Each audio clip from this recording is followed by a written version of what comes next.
That is our purpose tonight. All right. So with that said, I am going to jump right in, and our first report is Josh Meyer with 2024 bond update.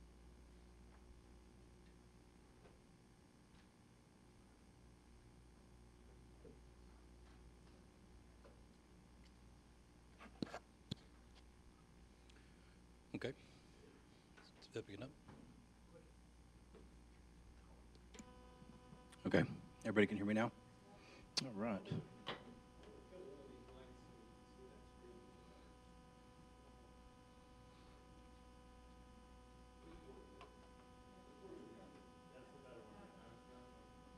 Okay. All right. So what we're going to go ahead and do, we're going to go ahead and I'm going to introduce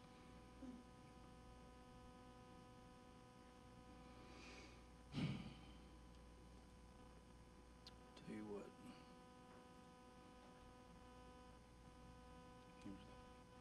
Okay. All right. Thank you. Yes. First up, we're going to have Huckabee's update.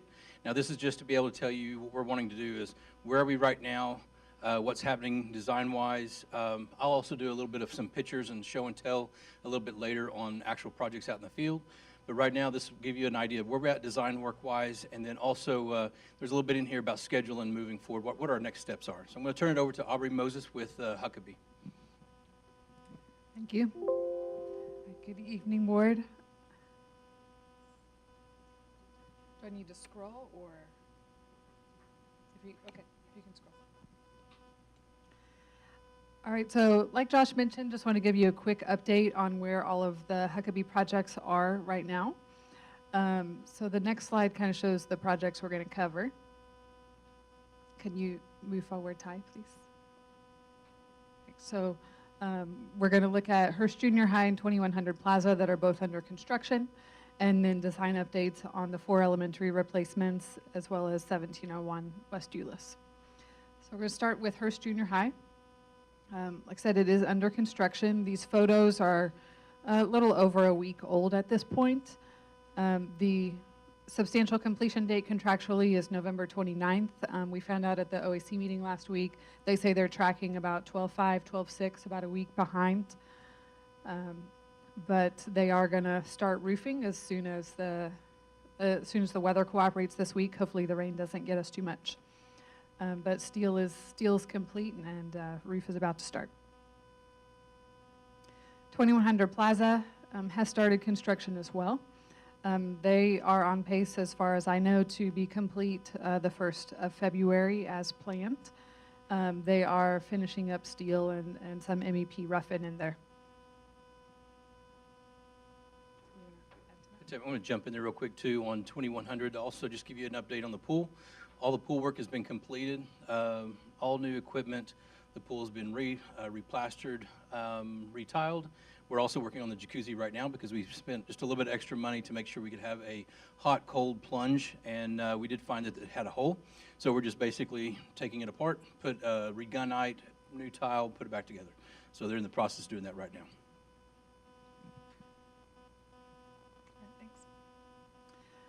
So now moving into design, we've got the 4 elementary replacements. Hurst Hills and Wilshire, you'll see, are obviously at the same status. They both bid in October, and Corps has just completed their GMP, and that will be coming to you at the November 11th board meeting. We do have a permit approval on Hurst Hills Elementary already, so as soon as GMP is approved, they can get started as soon as they want, although the plan is to get mobilized in December, get some temporary measures taken in December, so that any traffic pattern switches that need to happen can happen over Christmas break, and then construction will begin in full on the new campus in January of 25. Plan is to complete the building in May of 26 and then do a turnover, and then Corps will start on the phase 2 site by tearing down the existing campus and doing all the site work where the campus sits now, and that should be complete by the end of September of 26.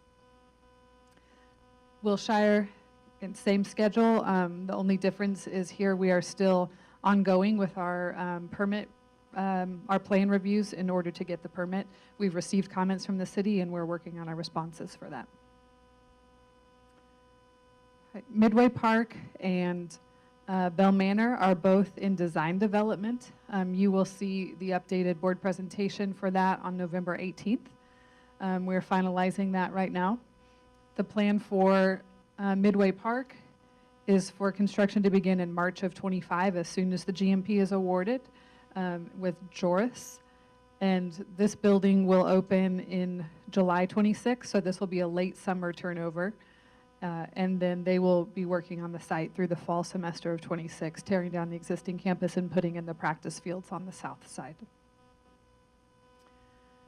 And then Bell Manor, similarly, you'll see the updated board presentation November 18th for design development. This one, the construction schedule, if you remember, is contingent on the completion of 1701 West Euless. So tentatively, construction will start here in January of 26, once Keys High School and DAP have moved into 1701. And then the building and site will both be turned over together in summer of 27. Since this is not an on-site replacement, we don't have to phase the construction here. We can just tear down Keys and get started on all of it.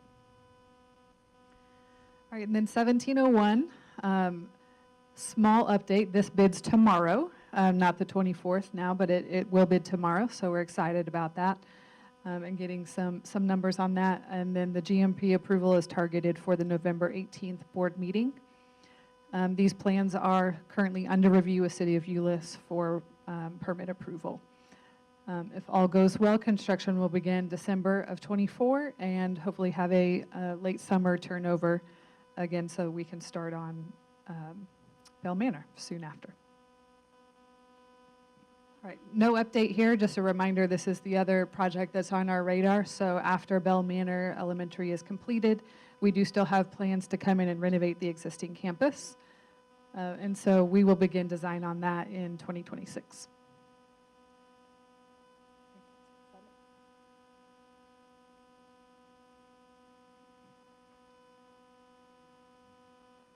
Okay, and then this is an overlay of all of the project schedules, just so you can see those together, where we are and how 1701 impacts Bell Manor, et cetera. So you can see the green rectangle is where we are in October of 24.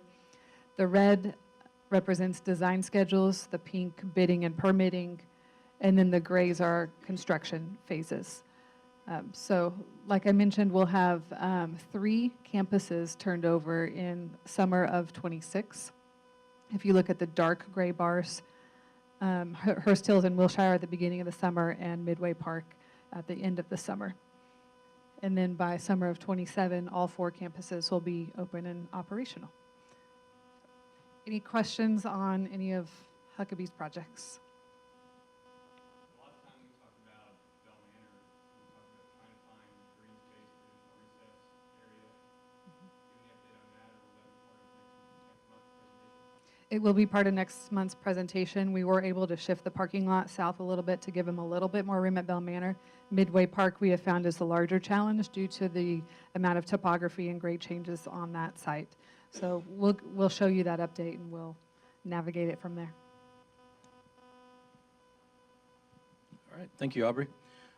Move on to, so that takes care of all of our elementaries and our auxiliary projects of 1701 and 2100. We'll move on to the high schools, and it's going to be Keith Cummins with Corgan.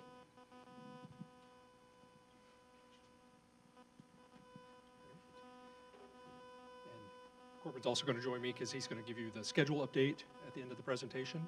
So what we're going to do is we're going to touch you on some of the questions we discussed last time we met with you. First off, though, we did also bring material boards. They're over on the side of the room here. They are labeled with the different materials that apply to the different spaces. So when you have an opportunity, please go take a look at it. If you have any questions, we'll be around to answer those for you as well. So for both, we have exterior materials and interior materials with a couple of exterior renderings as well. So that's the first part. If you can go down to the 4th slide, we will touch on the competition gym that we discussed last time. Last time we spoke, there was a request to look at where those exit stairs were onto the court. We were able to adjust those and push them all the way to one side of the court. It gave you a lot more space for the scores table and also for the the player seating that you have there. There's about 15 feet from the wall to the edge of the court there. And it also, in this drawing, there was a lot of discussion about the number of goals we had and if they were going to be ground mounted versus ceiling mounted. We did go back and met with the manufacturer of the goals. They were, last time we talked to them, just concerned about the length and how it was attaching to the structure above. So we got them with our structural engineers. We were able to modify the structure of that just for that. And we are able to make it work where they can actually attach directly to the structure, so no additional structure that was going to be needed or the complications that they were giving us the last time we spoke.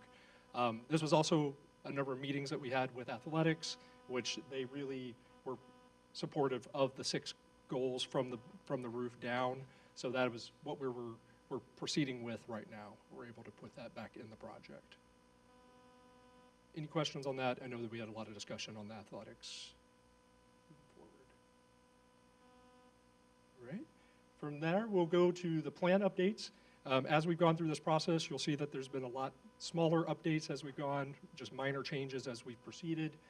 Really on level 1 of LD Bell, only thing that was happening in the academic area is that we adjusted one of the storage rooms to be a phone room, and that was a campus request.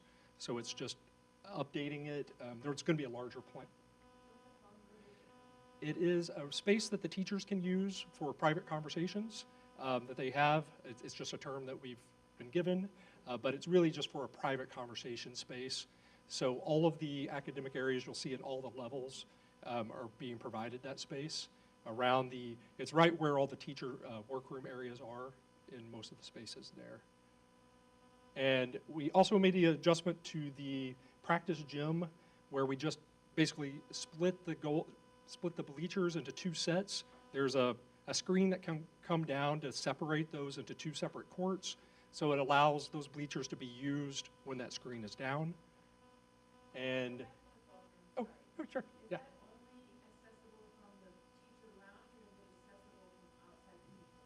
It depends on the area that we're in. Most of the ones at Bell, I believe, are all off of the corridor. So that is a space, again, it's going to be teacher access only, so they'll only be the ones that can access that room, is from what I understand.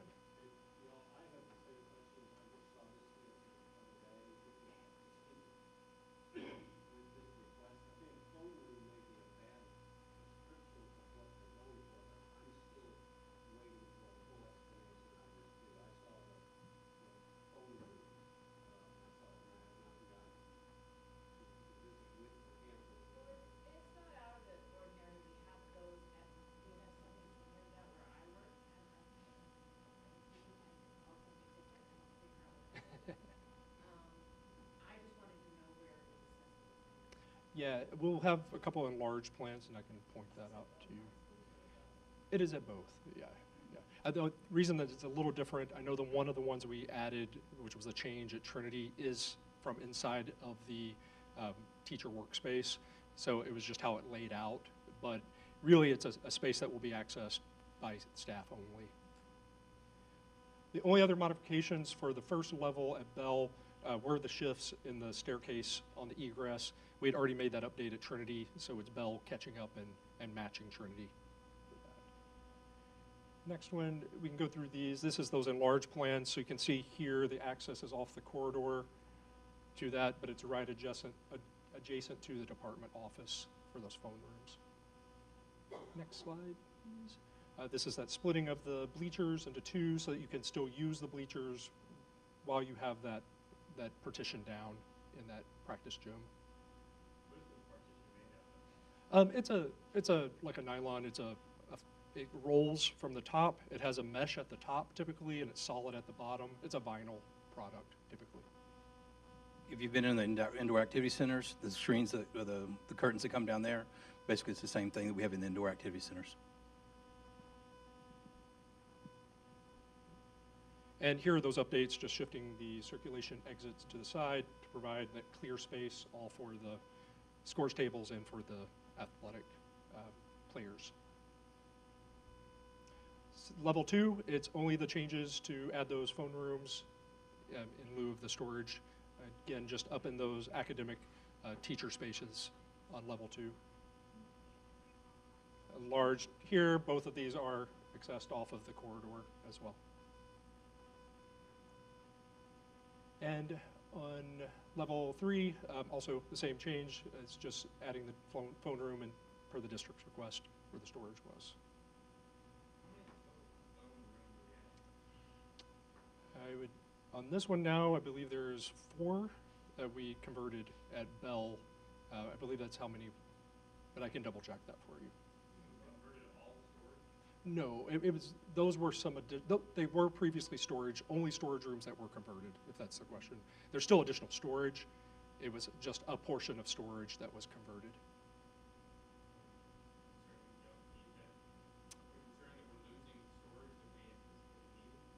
It was storage that, there's additional storage in those areas. In fact, all of the spaces that we've taken it, there's storage right adjacent to it.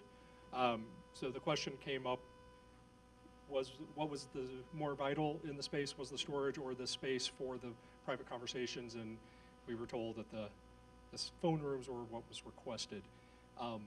Again, by the campus, yes, it's by the campus. One thing that you can also, if it is a space that's maybe not being used as this purpose, it doesn't have to be used as that. It can go back to a storage room. We're just making sure it has connections for a phone room if needed for the space. So it can be used for other things as well. We're just making sure it has the proper infrastructure to be able to have that space if needed at the campus. It's easier to do it up front than do it later and come back and have to retrofit it. So that was, I think, the goal there.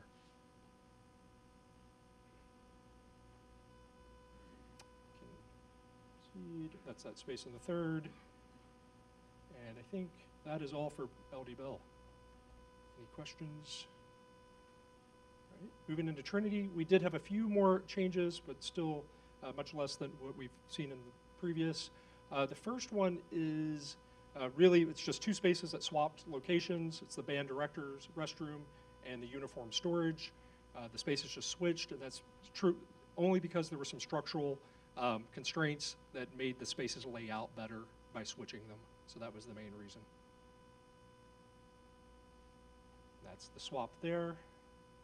If you move on to level 1, most of these changes at the top here are addressed in this area, and it's mainly the changes are moving doors away from a fire accessible staircase.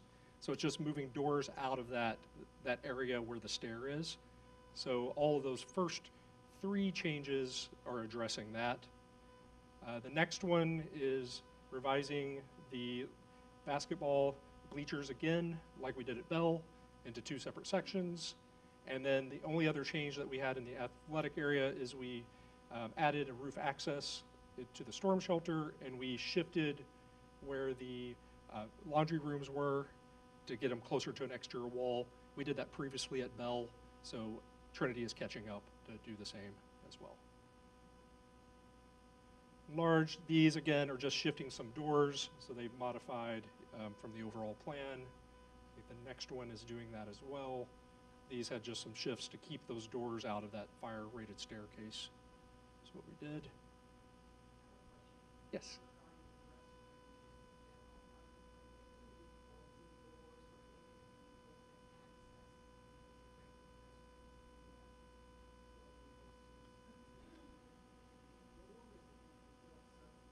Yeah. They do have, if you go back to the overall one here, just one more back, yeah.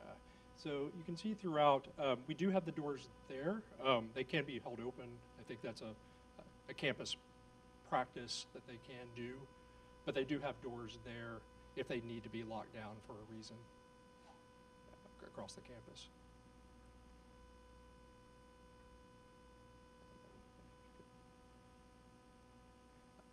Here's where we've split the bleachers like we did at Bell, just to provide it when the partition is lowered, you can still use those bleachers as well. And this is locations where we shifted the laundry rooms closer to an exterior wall for ventilation purposes, just to get that right distance for the ventilation. updates. On this level, really the only two that we have is the food nutrition classroom. We updated the layout to match what we were doing at Bell, so this one was catching up to where we were at Bell. And in the competition gym, between the two concourse levels, we adjusted the stairs to match what was happening at Bell. We just straightened them. They were angled before, so it was a minor change. This is the layout of the nutrition classroom. This is what we were asked to do at Bell as well, where we moved all the stations to the perimeter. It gives more flexibility to the classroom and to the teacher. And here is where the stairs were really just straightened. They were angled before, but it's matching what we have at Bell. This level, again, is just addressing the access due to the fire rating of that staircase that we looked at on the lower level. And then the final floor, the science room, one more. Here we're reconfigured where the roof access was, and we also enlarged the department office, incorporating that phone room into this space as well. This one is one that's not off a corridor, it's actually off of the interior department space. One more, I think you will be able to see that. The phone room is here off of that space inside.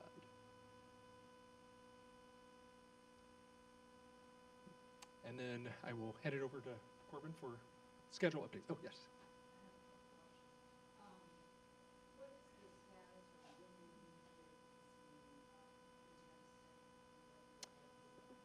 You should be very soon. We've received a few more updates that we're just making sure are finalized, but the design is really close to being there, so you should be able to get that update very soon.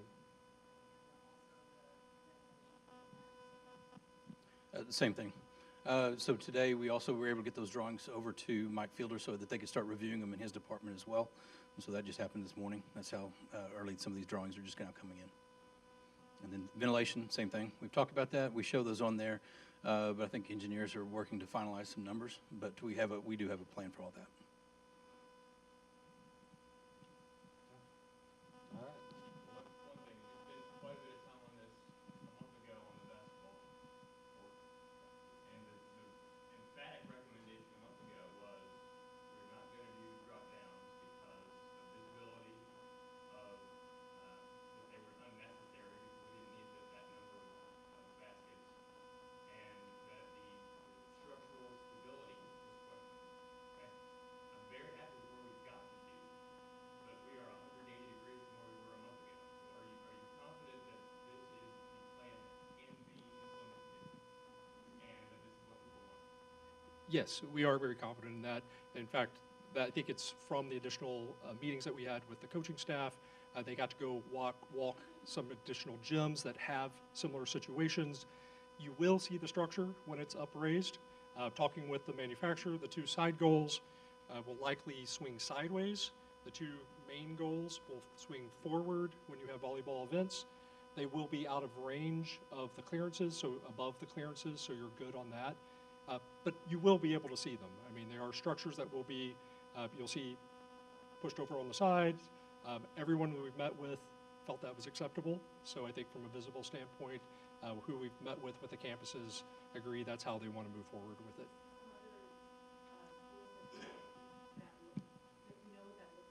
Yes. Matter of fact, that's what I wanted to speak to is we went, all the basketball coaches from both Bell and Trinity, Mike Fielder, we traveled up to Allen. Allen has probably about the closest design that I've seen to ours outside of maybe Cleburne, but I think Allen's was a little closer because of the size and the depth and all that. They had some of their goals pulled up, and so that's what we did. We took pictures looking at sight lines. They had the same floor depth to the steel girders. So we were looking at seeing it, making sure that those folded up, that how far did they fold up out of our way? That was not our original thought, and being able to see it, it did not look that way. But after going to Allen and looking at that, having all the coaches there, we watched practice for volleyball, so they were able to see all that in motion.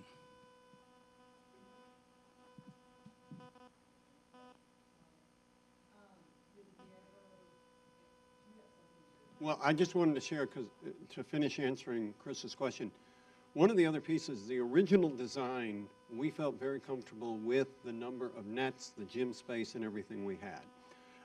As the coaches continued to talk about, they really wanted that space. I'm like, how does that space, how do those additional baskets help? Because we had the space. And so what Mike did is Mike did work with the coaches to show a practice schedule without them, a practice schedule with them. And what the practice schedule does for us with the additional nets is it allows for better transitions. Some of the transitions were going to be really tight, pushed, getting nets up and out, moving, you know, and especially if we were talking the floor mounts. So that piece worked. The other piece is the coaches provided us some information. The coaches said, you know, we didn't say anything at first because we were just so happy to get anything because they were so excited about this new gym. But as they talked to some of their friends at other gyms that had the floor mounts, and to me, one of the strongest pieces was Louisville. Louisville did exactly what we did for the same reasons. They wanted the clean gym, they wanted the floor mounts, they thought that was going to produce the best competition gym. Louisville went a period of time with that and came back later and attached the ceiling mounts. And so with that additional information, we also said, okay. We went back and said, can we do this? They had additional talks with their engineers, and we have the recommendation at this time.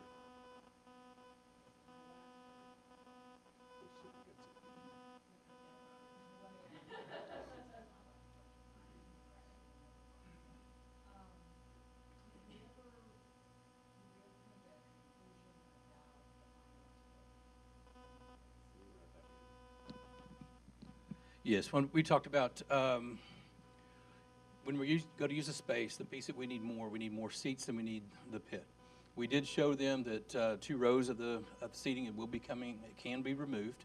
So that's 1. 2, we're going to go ahead and look at if you have a shell that can go behind you on the stage. We're looking to see if manufacturers make a shell essentially that would go down out front. But they do have that. We found out that's about 6 times a year is when they actually. When they're asking, those who are asking for it, it's about 6 times a year. We need seating for the other 200 or 360 times the year that we actually need all that seating. So when we weighed all that out, it is better for us, again, not to have the pit, but to be able to remove 2 rows and still be able to put them on the floor if that's what's needed. That's what I was going to say.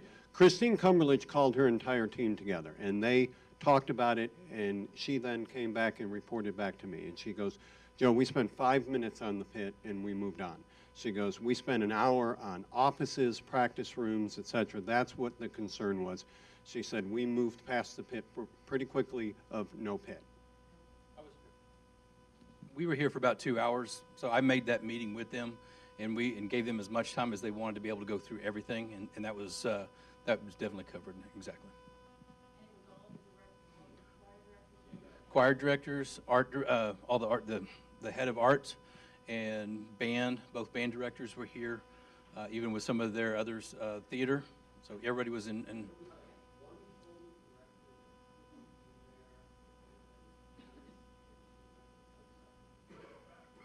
Yes.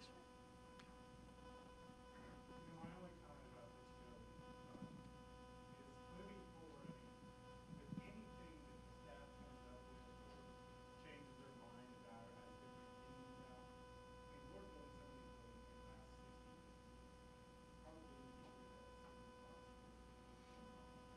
do that as soon as possible. Give it the opportunity to grow, change the things as much as possible, financial change. I just feel like we need to So do keep in mind, we have given them those opportunities. If anything, probably more times than normal, to be able to make sure we get that feedback. That meeting that Christine had, that was really above and beyond. It wasn't on, so when you see later, you'll see a list of schedules of meetings that we've had. That one didn't even make that. So that was something Christine said, you know, I'm getting these questions. She contacted me and said, would you be willing? And I said, absolutely, if I can get the schedule. It worked out on the schedule, so we put it in there to be able to make sure we gave them that time. And I think it ran about 2 hours. And so we were able to give them as much time as that possible. And the same things happened with athletics, because there's been times we've came back, again, like what Joe said, they're okay with it, and then all of a sudden then they come in with some recommendations. We are getting to the point, though, it's like this. We got to do the design, but we got to get the designers moving forward. If we don't start doing that, it does start pushing back into that schedule, and we can keep changing stuff as the wind blows, and it causes some issues. So we got to really start solidifying this and nail things down. Okay, we can talk schedule. LD Bell, so while we've been going through the design phase, we've also been working on what we're calling phase 0 right now, which is the temporary parking, our tennis courts, along with our practice field over across the floodway. Right now we're scheduled to pour or start the temporary asphalt November 11th. The tennis courts have been poured. So, construction as far as phase 0 has, progressed, fairly well in preparation for the phase 1 starting. Some of the key dates, we relocated the portables on 7/24. The practice fields were complete earlier this month. We're planning on turning over the practice fields on December 2nd. We've had to let the sod have time to grow and irrigate it and everything else and top dress it so that, when they do occupy it, it's a safe field and they can practice on it. Tennis courts, first part of, I think it should be 125, not 24, will be complete, and the parking lot will be wrapped up. So really phase 0 is going to wrap up in time for, phase 1 to kick off, towards the beginning of next year. I think we're going to a February board is what we're anticipating right now for phase 1 on Bell. So, and there, as we've gone through phase 0, we've worked with the design team and the pre-con team to work through constructability issues and things like that to help with, the overall schedule. Because right now, overall phase 1, we're anticipating, 36 months, with phase 2 being 12 months, which phase 2 will be demoing the old school, putting in utilities, parking, lighting, drainage, and all those things. So we are making progress. I'm sure you've seen it. Any questions? Yeah.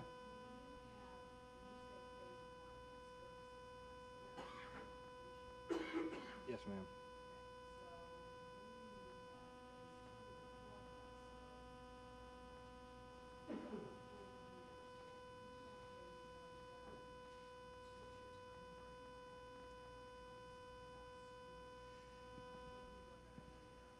Yeah, so, what we're working through right now is, obviously we're going to do everything we can to pick up time on the schedule and, working with Josh and his team on when phase 1 finishes. Ideally, we want phase 1 to finish in a May, June time frame.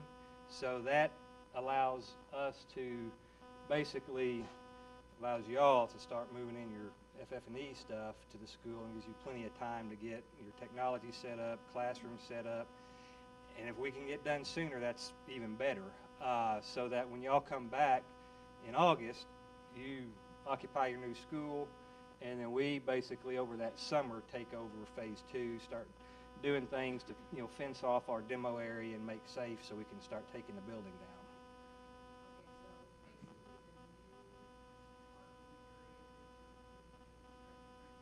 Yep.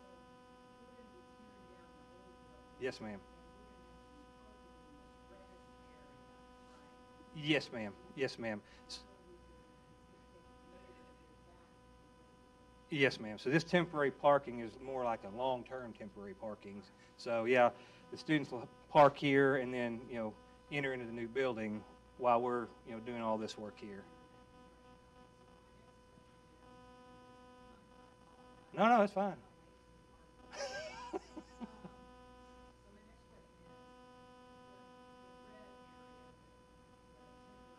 Yes, ma'am.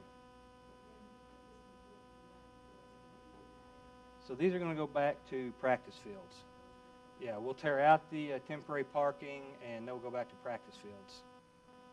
And so you'll have these practice fields, and then you'll have this over here, and this right here we're going to use. Right now it's a practice field, but we've got to use it for, you know, lay down and connexes and, you know, storing material and things like that.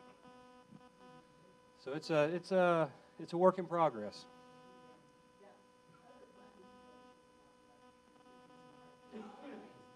This one? Oh, right here?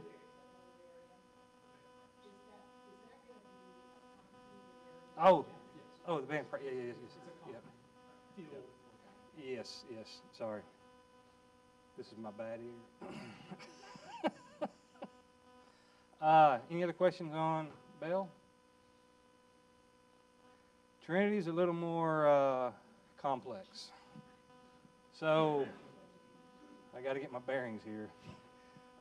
So over the summer, what we did on Trinity was we had a phase 0 also, but it was a lot different than what Bell was. So over the summer, we were able to relocate these portables here over to here and reroute the fire lane to accommodate, you know, the school. We were also able to demo these two structures here, which has to come down in order for the phase 1 to go here. And then we also repurposed some area in the library for the SPED children as well. So that's a very simplistic explanation, but it took all summer long to facilitate that. Right now, let's see, what did I miss? Anything? We'll go to the next slide. So this is the beginnings of what phase 0.1 is. The tennis courts, actually, right now we're set up to bid those November 20th of this month and go to a December board for those. Once we receive the permit, then we'll start construction on the tennis courts, which will take, typically, the tennis courts by themselves are about 4 months or 120 days, but you got to factor in all the dirt work, utilities. We do have some power poles and some gas that we've got to work with Atmos and Encore on to get relocated, and that could slow us down a little bit, just depending on, you know, how quick they are able to relocate those poles, or if we don't relocate them, put the power underground or whatever we're going to do there. So that's, you know, you're probably looking somewhere between 6 and 8 months from the time you start the tennis courts to finish. So that puts us into, you know, summer of 25, wrapping those up. As well as with phase 0.1, you know, we will at some point need to take out these tennis courts so we can start phase 1. I know initially we were hopeful to be able to have these in before we take that out, but just with the timing of everything, we've got to take these out before this is done to get started. Any questions on this slide?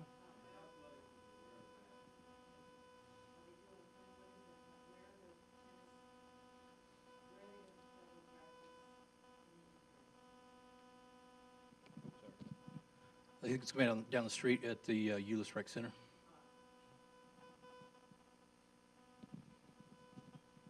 Any other questions on this slide? We'll go to the next one. So this is phase 1. There's where we get into the meat of the project here. So tennis courts, you know, wrapping up next summer. We'll start phase 1, probably go to a February, March board, probably March board for Trinity, about a month after LD Bell as well. Phase 1 consists of the athletic area, and it's currently a 15-month schedule. So one thing to keep in mind, the reason that we're going to be lagging on the dates, the biggest reason is if we're trying to bid 2 of these jobs at the same time with the same GC, the reason, the strategy behind that too is gain a scale of economy with the same subs. But if we do that all at the same time, we will lose a ton of subs even coming into bid, because there's no way to bid 2 of these jobs at the same time around the time. Don't forget, we got holidays thrown in the mix of all that as well. So we're trying to make sure that we separate those to be able to get better bids and a better response. Once they take off, you can see that the schedules they're very different. You got one that's just one phase, and then the other one is going to have multiple phases.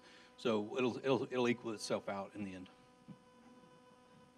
The other thing to keep in mind, Midway Park will also be, bidding and kicking off, around the same time as this. So this whole area is going to have a lot going on with, construction activities.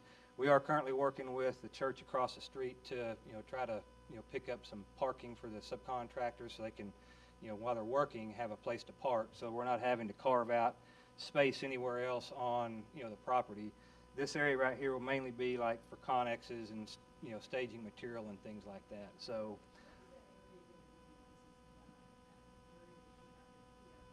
this right here, so this will be parking right here, but it goes back to grass, sod, and irrigation. And driveway. Yeah, there's a driveway that kind of meanders around here like this. Yeah. Yeah.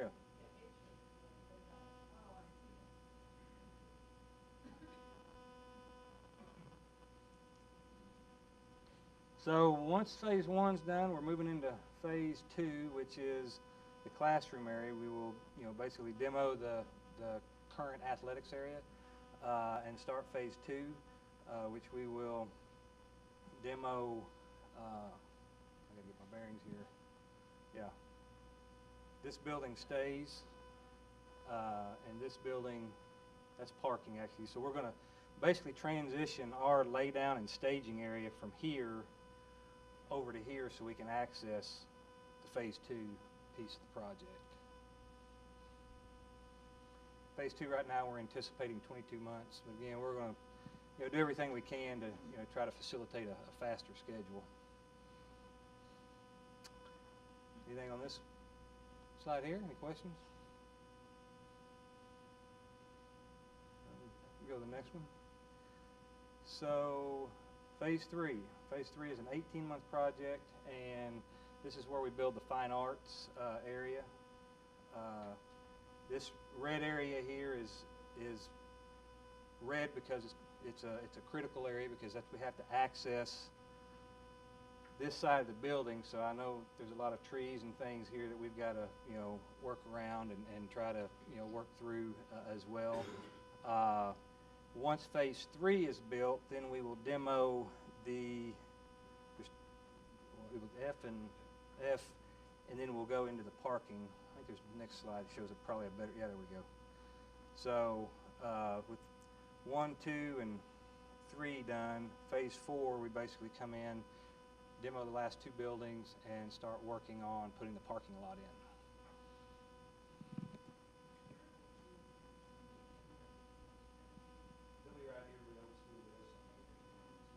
Yes. One thing we want you to be aware too of working on that courtyard, we go to phase 2. That's very critical because we got to get up beside the building. We're trying to maintain all the trees we possibly can. We actually did a study with an arborist, and it was to identify any trees because everybody just a tree's a tree, and it's not. Trees have gotten planted too close to each other. They stress one another. Some will overdo other. You may have a bad tree that's actually going to choke out a good tree.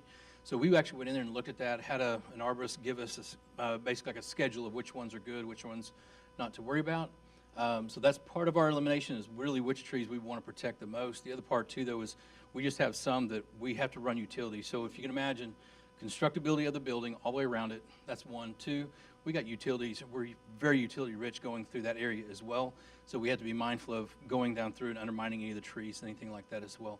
So there's that. The reason he had that red is that is a very stressful area for us to try to help maintain and be able to get everything constructed the way we need to.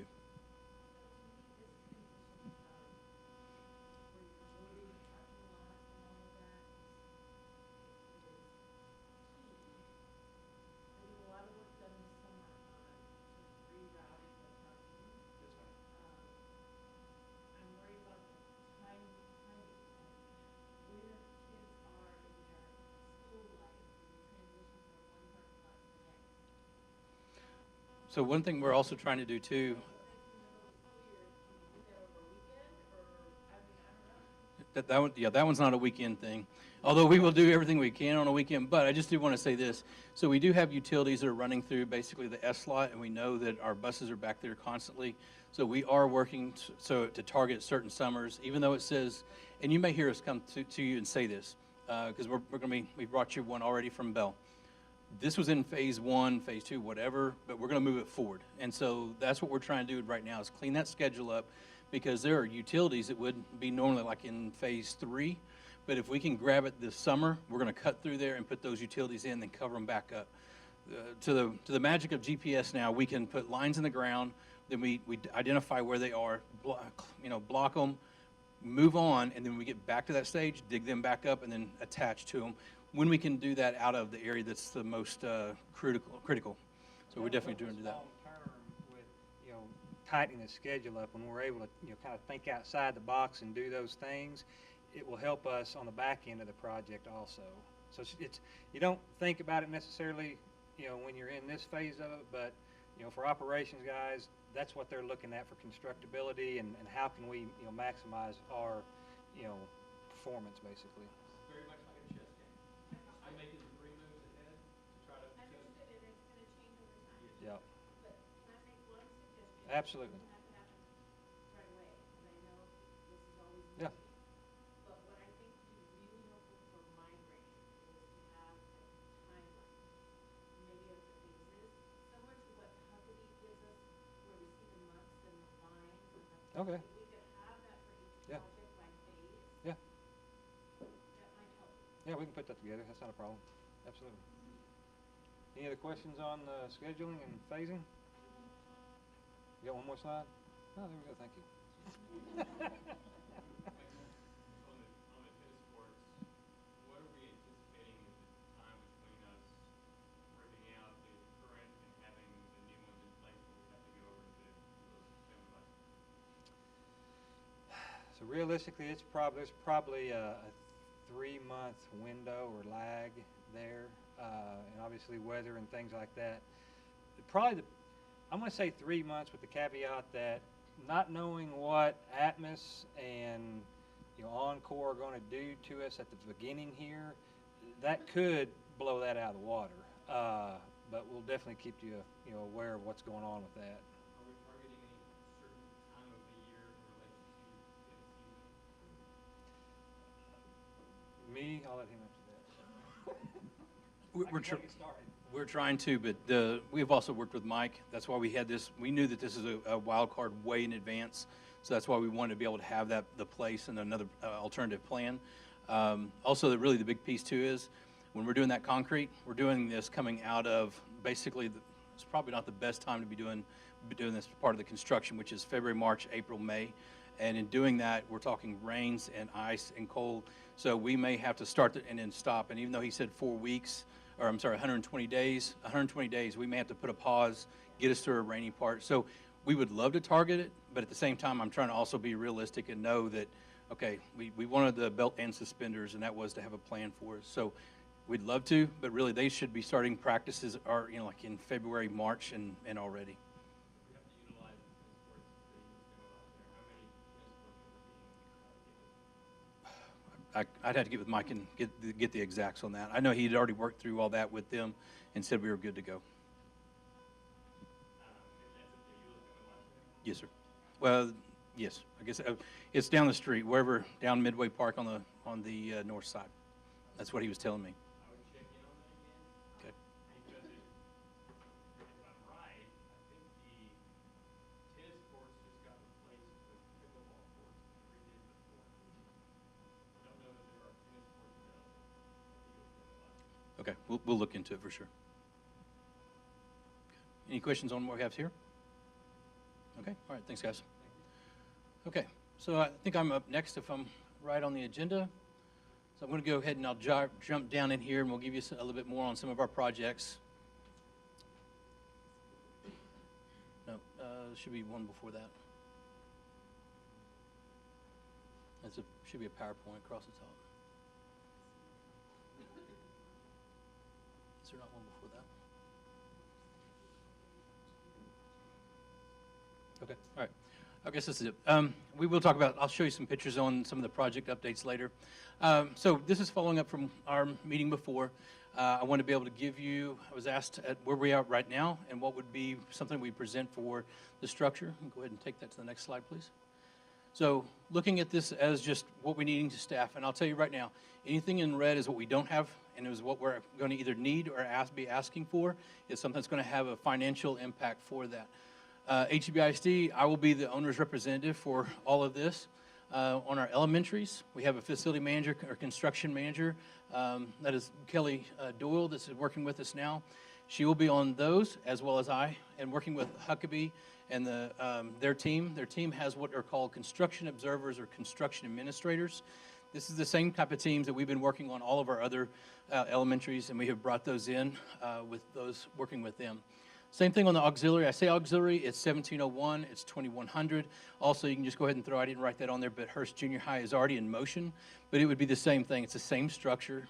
Me, facility manager, Huckabee, and their construction observers, and we'll be working to bring all those projects in on time.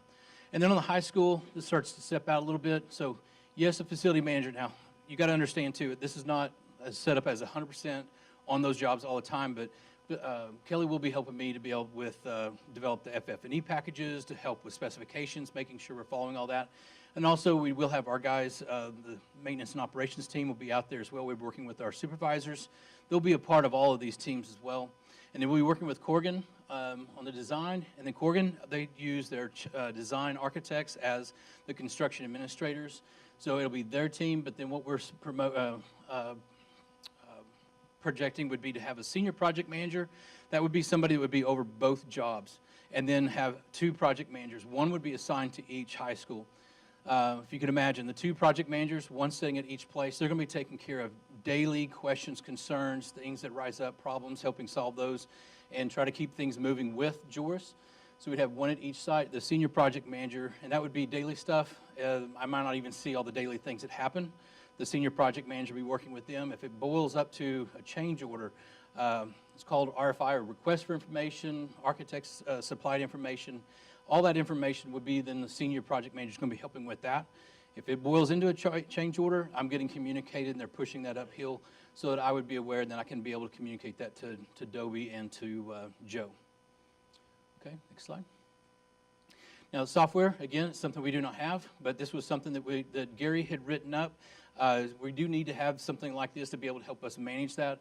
The reason we were looking to have software in for us and not just utilize the GC's software, one is if things go sideways, you do not want to be sitting there asking for a link to get your information out of their system so that you can then go back and fight any kind of concerns or litigation or anything like that. You would already have that on your side.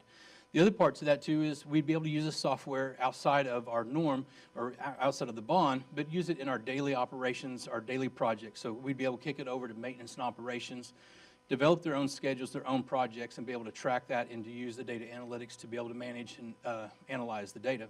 The other part to that would be is just that, is to be able to analyze that data. So as we're getting ready later this evening, we'll be looking into the future bonds, future work, the things that we want to develop. We could utilize that in there as well. So we're looking at how much we're spending, how often, you can do dollars and break that data down as granular as you want, as long as it was on our side and used our software. But whatever type of software that is at that time, that's still to be determined. Okay, next one. Then consulting services. So we have spoken with HPM. We're pulling out the project management. That was one thing we were asked to do. But so we do need some help with the financials and construction administration. So what you see here is the project audit. Auditing is just making sure that everybody's got everything ticked and tied, or we got everything in the right place, or all the numbers adding up. And if we ever needed to, some question came up or something had happened, we could come back and we could utilize them for that. Pay app review for sure. These pay apps right now on our last few jobs for CSP, they're not very thick. They're like 2, 3, 4 pages at best. We're already starting to get pay apps coming in that are 10, 12, 14 pages. Once we get into the meat of these jobs, they're going to start looking like miniature book or pamphlets because they're going to be thick, because we're going to have so much documentation that will be coming with that. And to be able to review that and make sure that everything is in there that needs to be, or if we haven't paid for something we're not supposed to, we need to be able to have an extra set of eyes on that. In contract review, we're probably a little late to the game on this one, but working with HPM, they have found things in our contracts that could help us out and things that we could make us better. And then that's something that we can do, we may not be able to modify now, but you are basically re-entering a contract every time we do a GMP, so they would be able to provide us some of that support. And then negotiations and consulting, that's just helping us out. If you want them to be a fiduciary and send them out there to negotiate for us, they could. Otherwise, they're going to help and look through everything with me, and then they help provide to Dobie and I to be able to help us to provide any consulting as negotiating any of our contracts or costs or anything else like that. Okay. And then construction department development. This is something we already have, and just so you're aware, this basically is pulling off of the department improvement plan for facilities and construction. I know the district is a little more new into developing that whole structure. It is facilities, and then we break down, we have a construction side with a maintenance and operations side. And so part of that is that we have a good process manual for our maintenance and operations. What we do not have is anything sitting on the construction side. So what we need to do is work through and identify the processes. That's what this year's department improvement plan is. And we need that for procurement, pre-construction, construction, so anything that's going to fall in that, like pay apps, the RFIs, communications, et cetera. And then our closeout phase. So two hardest things on any job is getting it started and getting it finished and wrapped up. That's usually what most people will tell you. So we want to be able to have tighten up our processes on that. Document those, merge those with the department as a whole. So we have a construction side, we have maintenance operations, and then we also have what's called emergency response, which is how we handle all of our emergencies. And then that would wrap that up. I think that's it. Okay. Before we take questions, just so what Josh is suggesting is that we use the audit firm, the consulting firm for the financials, for contracts, et cetera, that we look at adding project managers that we hire, whether those are internal hires or that are consultants, but that we manage, not through another firm. And then the software. Now, we had some questions about the software. They are very interested in adding software, but there are we had bids from 3 companies. There is a 4th that we'd like to look at too. So we're going to continue to look at that and come back with a recommendation.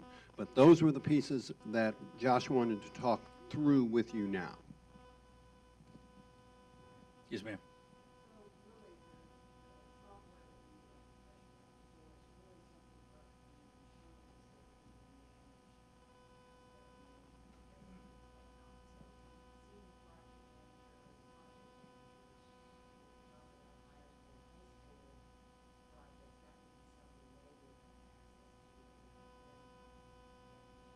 Absolutely. One of the things that that was key, Gary has it a part of the evaluation was we found out that some are unlimited users and some are not. You have to specify how many. Some you have to start paying for the different users or people who plug into the system. One of the things that we discussed is not only the project managers, but David and I can push this all the way to the supervisors. We could push it into their team so that they could look at that. We can push it to anybody who we were to bring on, so it could be all of our designers, all of our contractors, so that they can plug in. And so that's where part of that cost comes in.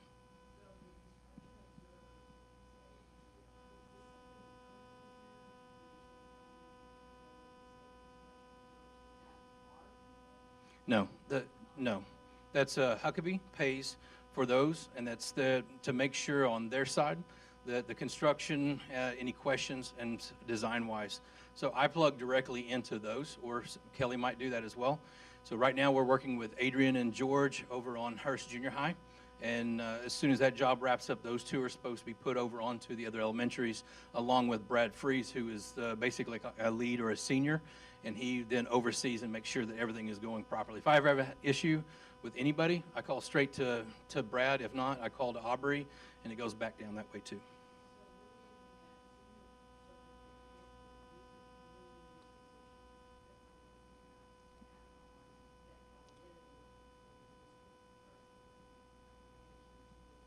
They would be funded straight from us, yes.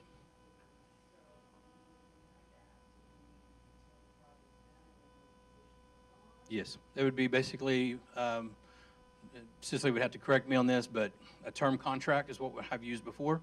It's a term for 5 years or less, because it depends on how long we would actually need all of them.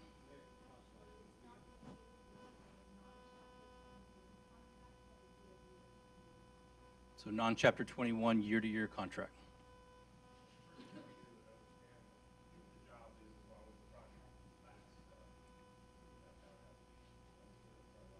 Right, correct. Okay. So just to make sure I'm understanding everything right, where we're sitting right now, we have your department acting as owner's representative, Okay. you and Kelly, and then you want to add these three other positions, which I think structure makes sense to me. So in terms of the day-to-day, everything like that, it's all going to be done by ATV employees. Most of it's probably done by these new people that we're going to add. And then when it comes time to take a bill in, then we're going to use the other company to look over the numbers and make sure that everything adds up. And that, that's part of our pay process. Correct. Now, one thing, the senior project manager, for us to be able to get somebody like that, they could end up being, they'll be owned by us, but it may be through consulting, as a consultant, or like a vendor, or it could be in-house. I don't know how that's going to play out just yet until we get into the deep of that.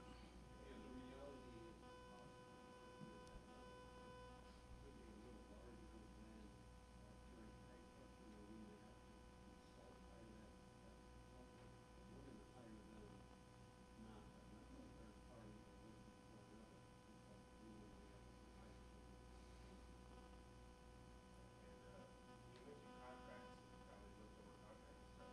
Our contracts are going through back to Dallas or? They do go through Brackett and Ellis, but if I could say one thing, if I'm a specialist, and if you can imagine, I'm going to use a butter knife, I'm going to use a steak knife, a brisket knife, down to a scalpel.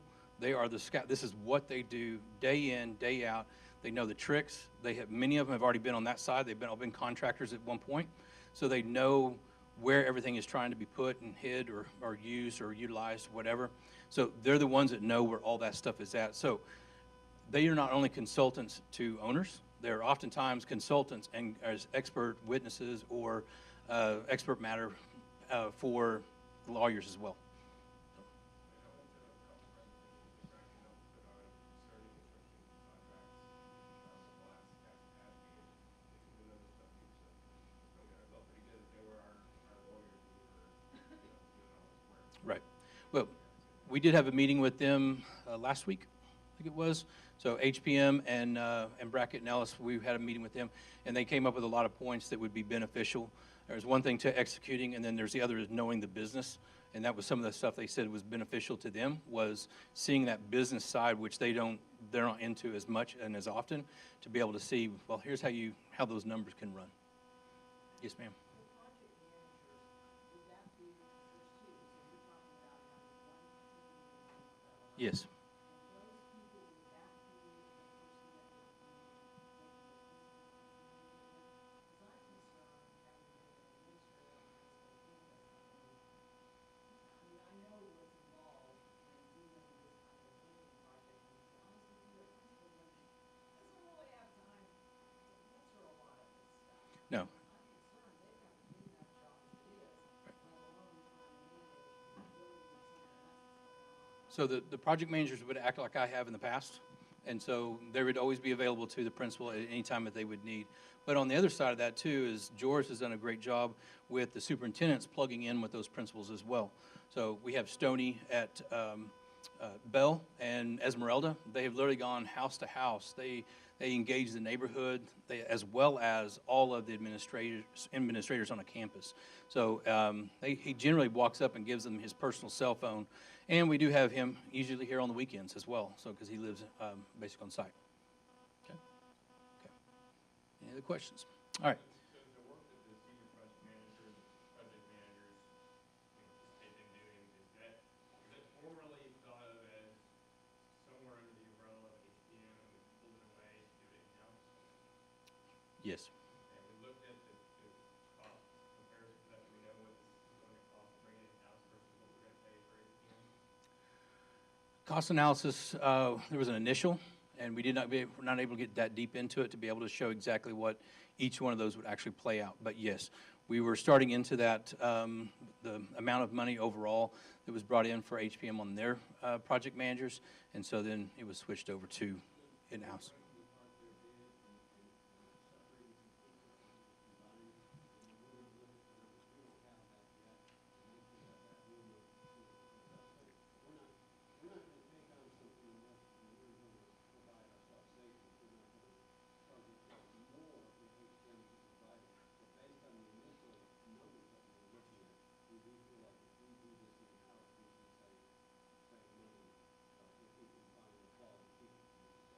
Okay, so is this the recommendation, or is this the recommendation pending that final calculation? Yeah, we still have, that's like I said, we're not voting or anything at this point. We don't have that, enough information on that. This is the, what we're looking for is getting, we feel good about the direction that we are heading at this time. We'll get those final numbers. Once we have those final numbers, that a number that works out to be advantageous to the district is what we have the capacity to do, is what we'll move forward with. And then we'll post those jobs and we'll go. Like I said, with some of the numbers, it gets sticker shock and then you start comparing it to other numbers and you're like, I don't have sticker shock anymore. I'm hire somebody. Well, there's, because to get the right people, it's gonna take a lot of money to hire somebody with this expertise. Compared against whatever we pay. Okay. All right, Ty, would you go ahead and take us to the next one?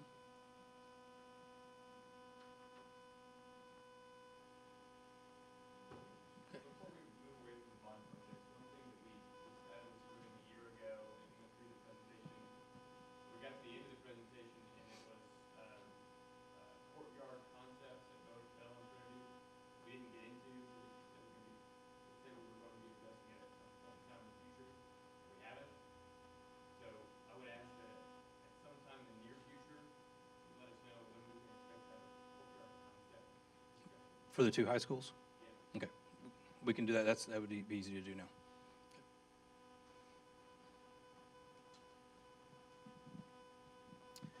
Okay, good evening.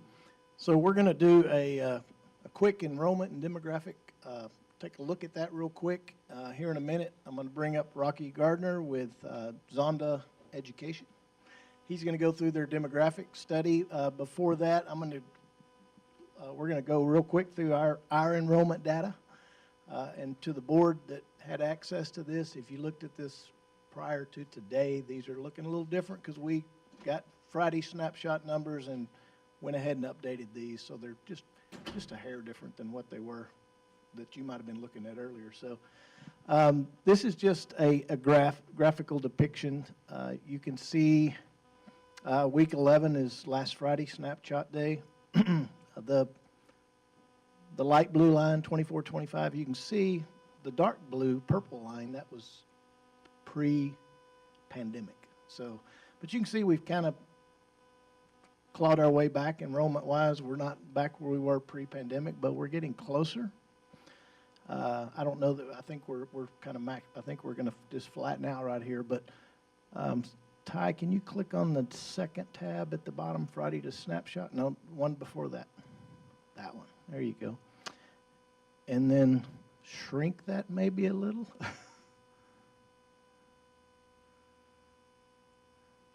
Is that still, can you see that? Can't read it? Maybe go back up a little bit and then scroll maybe down to the bottom. Okay, so the green tab, the green column, the yellow column. The green column is that's where we landed last year, 23,226. That was our enrollment at the end of last year. The yellow column is what we projected for the current year enrollment. Now, Ty, if you'll scroll over to the right, far right, keep going, right there. That green tab, so where we're at as of snapshot day last Friday, we're 23 students below where we ended 23-24 school year. But we are 36, the column, yellow column to the right, we are 36 students above what we projected for enrollments this year. So for what we projected, we're in pretty good shape. And that's really all I wanted to touch base on there. And then now I'm going to turn it over to Rocky and let him, unless you have some questions on this. We were way off on Arbor Creek. What do you think is driving our? That may be, where's Darla here? Oh, that I do not know.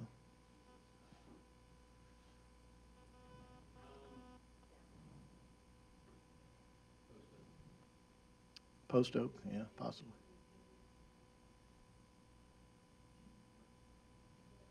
It looks like we're up by 91 kids.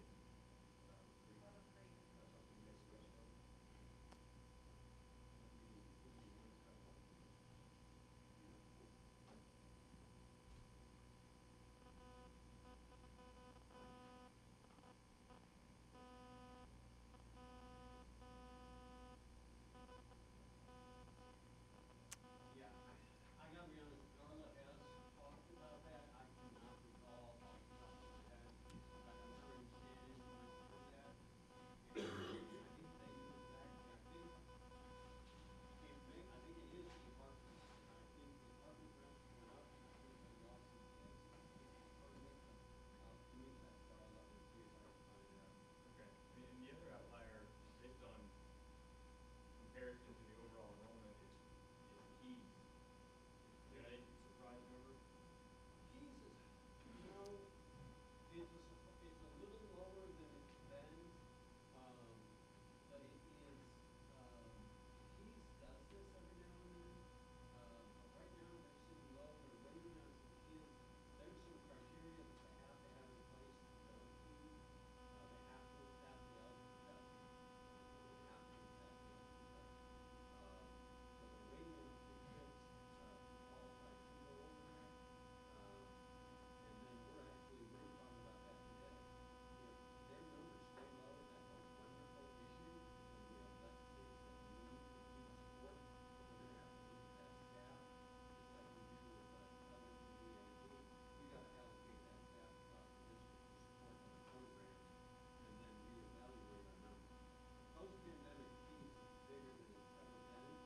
Actually, my dream is for Keys to get back to where it was. Those are kids graduating on the maintenance plan. We don't want that to be the day. Okay, any more questions? All right, I'm going to turn it over to Rocky and let him go through. All right. Good evening, everybody. It's a pleasure to be back at HEB. I think I'm not Bob Templeton, obviously. He's been here a few times, right? Will it work all right for you to do that? I really appreciate that. I don't mind standing there and pushing the button either, but this works? All right, we'll just go to the next slide, please. I'll move pretty briskly through these. This first slide is just economic indications. You know, we try to keep an eye on unemployment rates, new job market, just to kind of see what kind of trends are happening.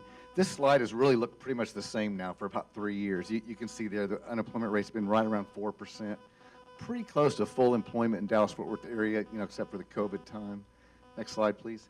Dallas-Fort Worth is still the #1 housing market in the country, followed by Houston. So Texas has and we actually have 3 of the top 10 housing markets in the country. So we're still, you know, we have annualized starts about 44,700 homes in the Dallas-Fort Worth area.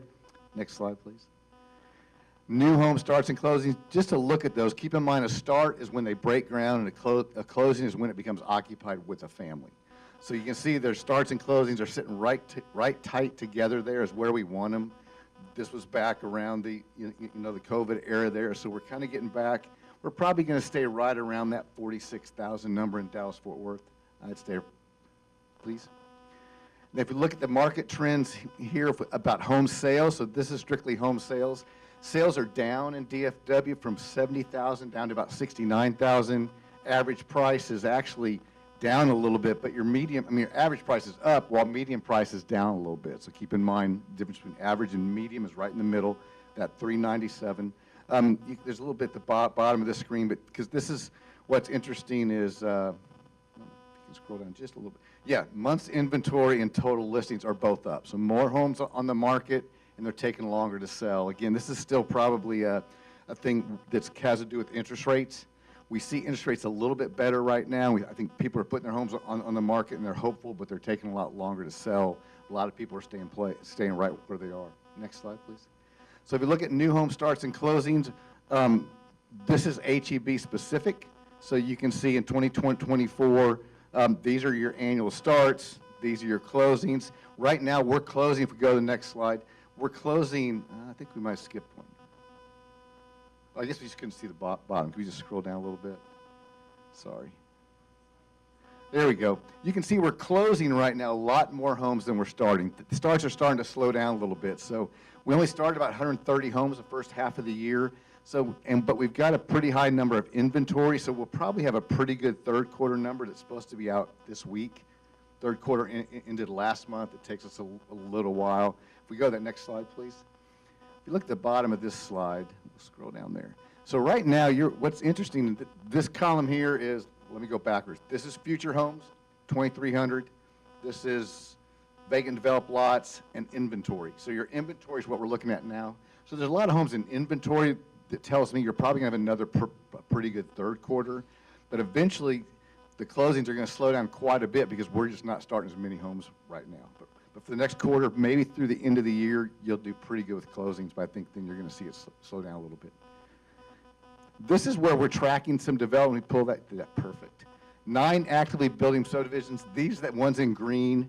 Not a lot of development. Some of these because I've been here, it's been a while since I've been back at HEB, but I know we've been talking about these same ones for a long time. The growth is now starting to it's beginning to see lots develop. This is the 360-183, that northwest corner there. But we got 13 future subdivisions. They're not real big, but we got a few on the horizon. Scroll up, please.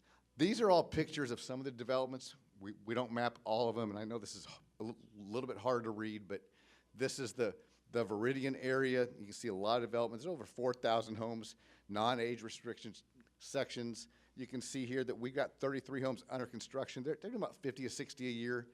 I drove by that just this week for the first time in a long time, and those apartments they're going up quick. There's going to be 1,000 apartments there. We're only yielding about 0.2 at those apartments, so not real high. That means like 2 students for every 10, so not real high there. Next slide. Thank you. Lakes of River Trails, another one that we've been watching for a while. We're getting 139 future lots, and so we're getting the initial groundwork underway on all the remaining lots. So we're going to eventually finish out there. Next slide. These are some more future activity. This is Trinity Lakes, mixed-use urban center. Groundwork's underway. This is an August photo, so not too old. These are not, we're not going to yield a lot of students here, okay? Next slide, please. And another one, Oakwood Hills, that's 53 total lots. Oakwood Phase 2, 100 units under construction. Again, this is a product that we're seeing quite a bit, this infill product, pretty dense. Next slide, please. And Watercolor, that's a great name. And you see that we've got groundwork underway on all the single-family lots. Home buildings anticipated to begin in late 2024. And you can see here that we definitely have the roads are all in there. This will go in. We'll get some generalized yields there that probably won't be too bad, but probably around 0.3 to 0.4. And next slide, please. Multifamily rates in general, occupancy rates have declined. We're at 87.4%. Just 3-4 years ago, we were at about 92. So but a lot of it's not because they've added so many units that we can't absorb all the units that have been added. And this is for the Dallas-Fort Worth area, but you can see they've added 18,000 units. So that's a big jump there. Next slide. While we're talking about apartments, here we go. There are more than 1,970 units under construction. That's these purple places. Again, this is where they're going to make the single-family lots here on the northwest corner. Then, of course, over on the west side, these more, I'm not sure what color to call that, greenish color. Those colors, that's more of a future unit. So they're not moving dirt there yet, but they will soon, especially with the Viridian. These are yields. So the red colors represent the highest yields, followed by the orange at 0.5, 0.7. Now this does include mobile homes because those yields are a little bit higher. But if we go to the next slide, we break that down. So your mobile home yields are about 5 students for every 10 homes. You're getting about 4 students for every 10 single-family home, and then you're about 2.5 students for every 10 apartment complex unit. This is just a density map, just to give you an idea of where the density of the districts is. You can see that, Hurst, 20%, 28% from Euless, and about 26% from Bedford. That stayed pretty steady. Next slide.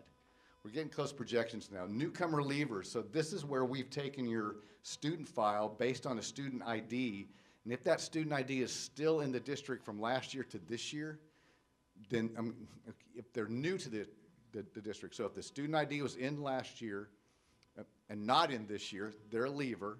If they weren't there last year and they're this year, they are a newcomer. So this way we can look at students that have left, okay, or that have also arrived. We don't count any kindergarten students as newcomers, and we don't count 12th graders as leavers, because those are both going to happen. And what we're seeing here, what I wanted to point out too, is there's 2,800 leavers. You've got about 2,600 newcomers. That's been really steady. Now, if you go to this next slide, you see the transfer reports from TEA. And where there's some inconsistency begins to be seen, we scroll this up just a little bit. According to TEA, we've got about 2,363 students that have transferred out. So that's quite a bit lower than the 2,800 leavers that we showed before. But what that means is some of those leavers, they might be doing something other than a public school, whether it's homeschooling or private schools. That's where you're seeing that shift. And now we're getting into the meat of it, please. This is our birth rate cohort, just so it's basically comparing birth rates to enrollment in kindergarten 5 years late. And we're looking at some you guys have always had very consistent cohorts there, with the exception of our couple years around COVID. In other words, it looks like you're capturing about 65% of the births. That's 0.64. Going forward, we're holding on to that 0.66 to 0.65 number there at the next 4 years. Your births kind of they ticked up a little bit in 2022, then fell off quite a bit in 2023. So we're seeing that, but we're going to be right around 1,600 kindergarten students going forward. Go one more. There we go. This is just a picture of your enrollment. That 23,184. I think that the actual enrollment right now is 23,200 something, right? Yeah, when we built the report, now we were forecasting 23,234, so we're really pretty tight there. The numbers look pretty good. We came in kind of low on these first and second grade cohorts. That was interesting change. Those cohorts are usually not that low there, which means your survival rates. If we go this next forecast, you'll see our forecast for next year, declining about 65 students, so right around 23,100 next year, staying right around 23,000 going forward. You're at that place now, as things get built out, that you're going to see these ebbs and flows. It's really going to be dominated by the kindergarten classes. If you can hold them, get them in kindergarten, then you're going to be able to hold these numbers up. Right around 20, yeah, again, we're staying right around 23,000. We have it by campus. Next slide, please. Yeah. I know you guys can't see this. There's just all the campuses. We highlight in yellow if they exceed the stated capacity that we have. So Shady Brook looks to be a little bit over capacity there. Viridian, of course, we see some strong growth. And then River Trails out a few years when those continue to see those yields get up are a little challenged. Next slide. Both high schools are showing overcapacity at this point based on the capacity that we're using there. And one more slide. So again, based on current trends, we think you'll close more homes by the end of 2024 than any time in the last 5 years. That sounds great, but just keep in mind the starts are low, so we're not going to be able to follow that up too much. We have 13 future subdivisions with over 2,300 lots. We got groundwork underway on about 800 lots. That means they'll be coming vacant and developed lots soon. And we still think your enrollment's going to be right around that 23,000 number going forward. I'm going to breathe. That was fast, I know. But happy to take questions.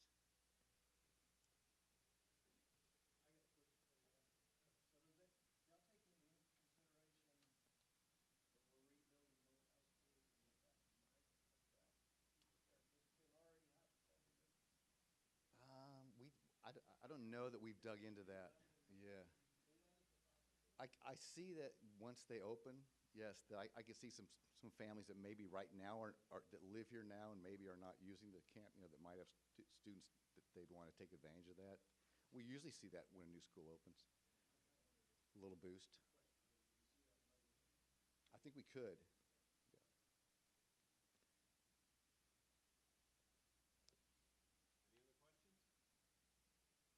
Any other questions?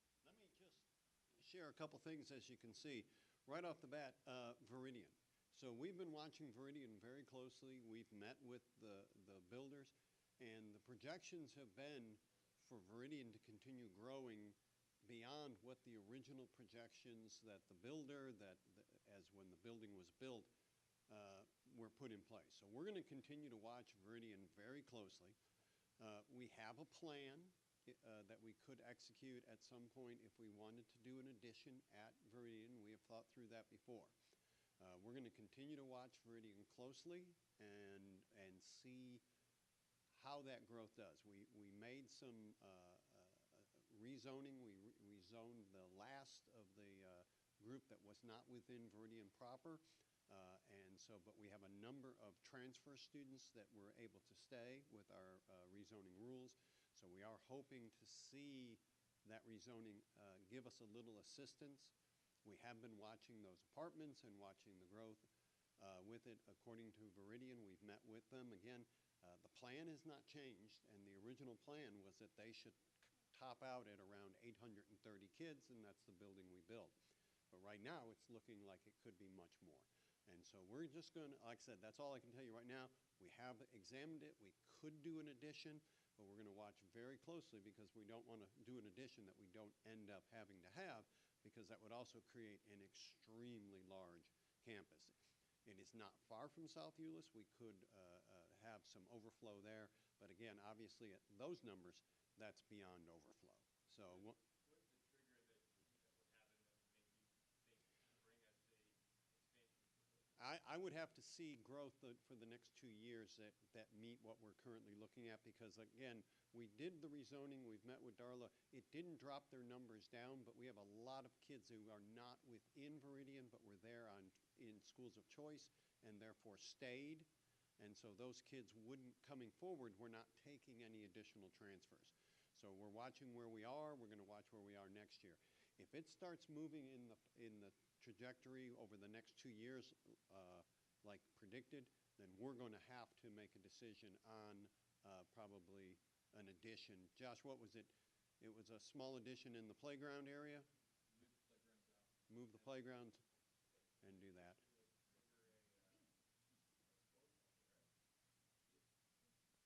So the addition would have to be large enough to be the storm shelter. It'd be similar to what we've done on the junior high. We need that space and just turn it into a storm shelter.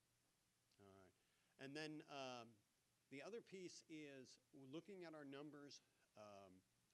We are seeing the numbers. We're seeing the predicted trend. We've been bucking that trend a little bit, especially compared to our neighboring districts. Our neighboring districts are reporting student loss.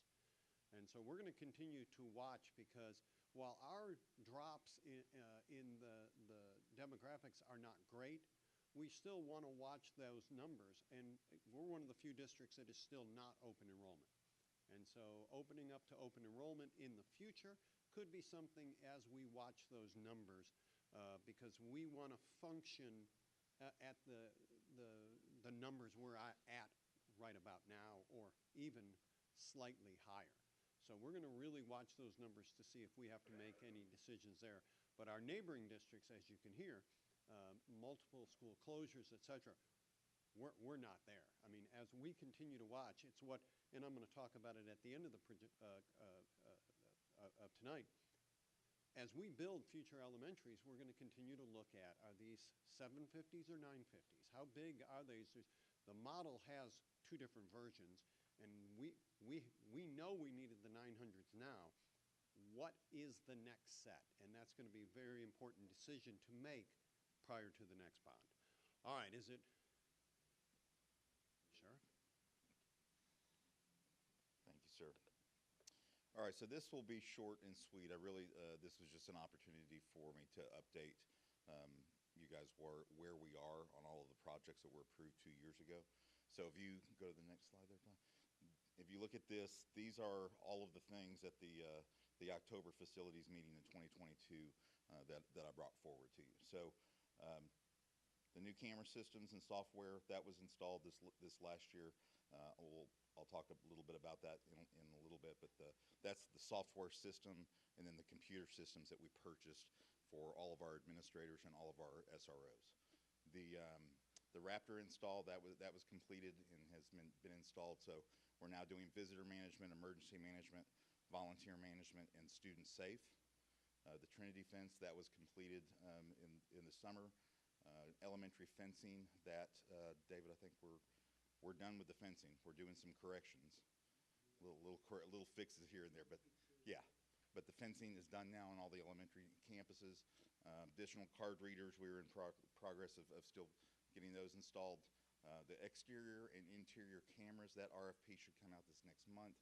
We're finalizing some of the places that we need those. What we have been able to do with some of the grant money was that we were able to get a certain amount of cameras where we updated some of our really bad spots. Midway, the way it's designed in the circles, with so many dead spots over there. West Hurst didn't have hardly any cameras up. You guys are fully covered now. So we've been able to take a Spring Garden, we've added some, but we've been able to take some of those areas that we knew had some blind spots that really needed to be taken care of before we did the RFP. Mobile radios, those were out last year, so as you guys know, we have all of those. Every single teacher and administrator now has radios. The 3M security film, again, that is in progress. We are up to standard for the state of what we're supposed to have around the entrances and the doorways, but we are expanding that where we can. So we're continuing to put up the security film. The CEIA open gate, so you guys have seen at the games that we are using those now at Pennington Field. It has gone much smoother than what we thought. It really has not slowed down anything. And the team, the workers at the gates that we were able to hire, that's all their company does. So there really was no pressure on the current stadium staff because we were able to bring in those workers. And then the critical incident group mapping system, we just completed that this last month. So you can go to the next one or so. So I've talked about it a little bit. This is the first one that I'm showing you guys. So every single one of our campuses has now had the geo it's called micro mapping, digital mapping. But if you'll see on here, this is what all of the first responders are going to and what the state is requiring. This is V10, V15, V14. Wherever the incident happens now, we will have an exact location to be able to say this is where we need to send. This will eventually, we are working right now with the cities. I just gave the cities the map. They're loading them up into the 911 center so that they can pull them up. Officers and firefighters will have these available in their vehicles to be able to see where there's an incident. But when we start getting into the lifetime mapping, where it will coordinate with Raptor, that if an emergency phone call goes out from a classroom. So once we incorporate the Cisco phone system and the Raptor, you will get, right now when 911 comes in, we get an extension, but I never know where that extension is. I just see the extension number. So when that comes in, we will be able to have a lifetime which classroom that 911 came from. So it gives us the opportunity. It's going to save time because right now I get a 911 alert. I look at the extension, I look up that teacher, try to guess which classroom it is and where they're located, and then we can start looking at cameras to see if it's an actual, emergency situation where we need to respond. No. No, you do not. And so for the other great thing with these maps, so we walked I walked with the mapping group. We went to every single room on every single campus over 6 months. And the one thing that they have too that's very important, so all of our doors, the exterior door lettering is all correct now. Where the AEDs are, where the fire extinguishers are, all of those are set on here for the first responders. Any other questions? Okay, Ty. Yes, we've done them for all the facilities. We did it for Pennington. We did it for here. We did it for ASF. So yeah, everything has been logged. So obviously the 5 schools under construction, we're waiting on those, but those will be taken care of as the plans come out. So again, one of the things, and I've talked about it a little bit, but probably our biggest asset that we've been able to pull out of Raptor, not just the visitor manager side, but the student safe, has been incredible for the threat team. So just being able to thank y'all. Every single teacher has an opportunity to put an issue in anytime. It could be a behavior concern. It can be this kid is acting different now. They look different. They're wearing different clothes. We've seen a dramatic change. So every time they put that in, we as a threat team sit down and look at it. And if it's something that rises to a specific level, then we're going out to campus to interview those kids. So we're getting a lot of business, but a lot of early intervention on kids. So that has been incredibly helpful. And then the new camera software, just to kind of show you, this is the old system that most of the schools are still on. I guess we've got about half the schools on the new system. We've added 8 servers. We'll be adding the rest with the RFP. But we only used to be able to look at one camera at a time.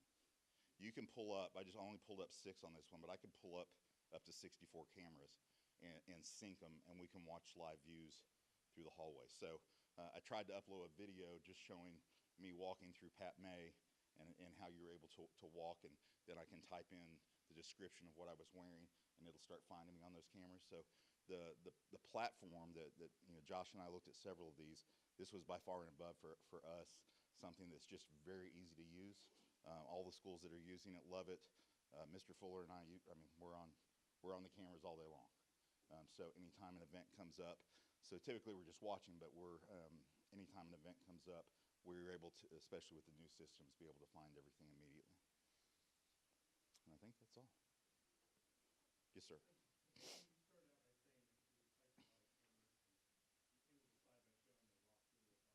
Mm-hmm.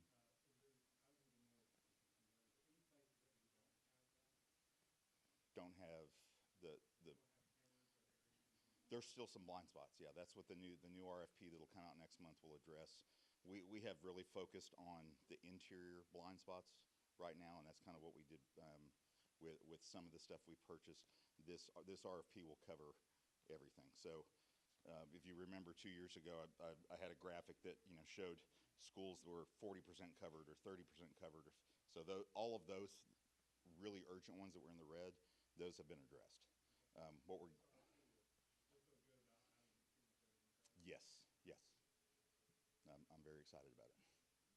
Yes, ma'am.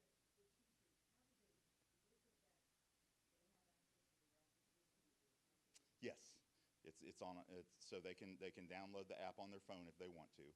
We can't make that mandatory because then they want us to pay for their phone. But they have it. It's on ClassLink, so it's on their desktop. And if they do download the app on their phone, then so right now an alert comes through the computer in their classroom. I think we had 4 drills today. I get all of the drill notifications. There's a couple of us that get all of those. But the campus will, if you're sitting in a campus and they activate a secure drill or evacuation drill, it comes out over the computer starts flashing. So they get a notification there. If they have it on their phone, they have an audible sound that says Raptor emergency drill, and so they know what it is.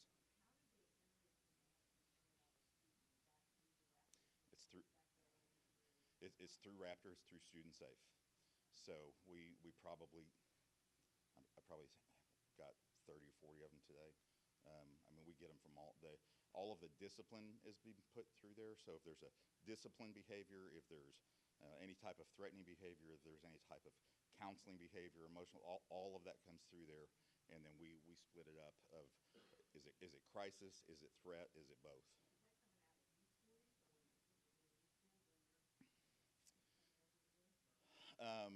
Raptor does pull information from eSchool. Yeah, it pulls that, but when they enter it, we get the crisis team gets a notification. There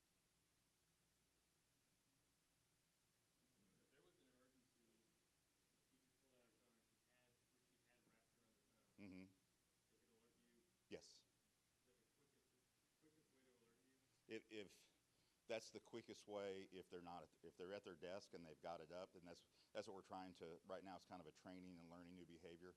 Have it up on your screen, have the icon open, because as soon as you click it and hit the button, it does the same thing. Do we know how many, are we able to track the number of downloads that the teachers have on their phone? I haven't asked that yet, but I bet we can. Curious to Yeah. get that number and see what we can do to incentivize and bring some publicity to this. Yeah, yeah, Because if they're not standing right by their desk, it makes sense.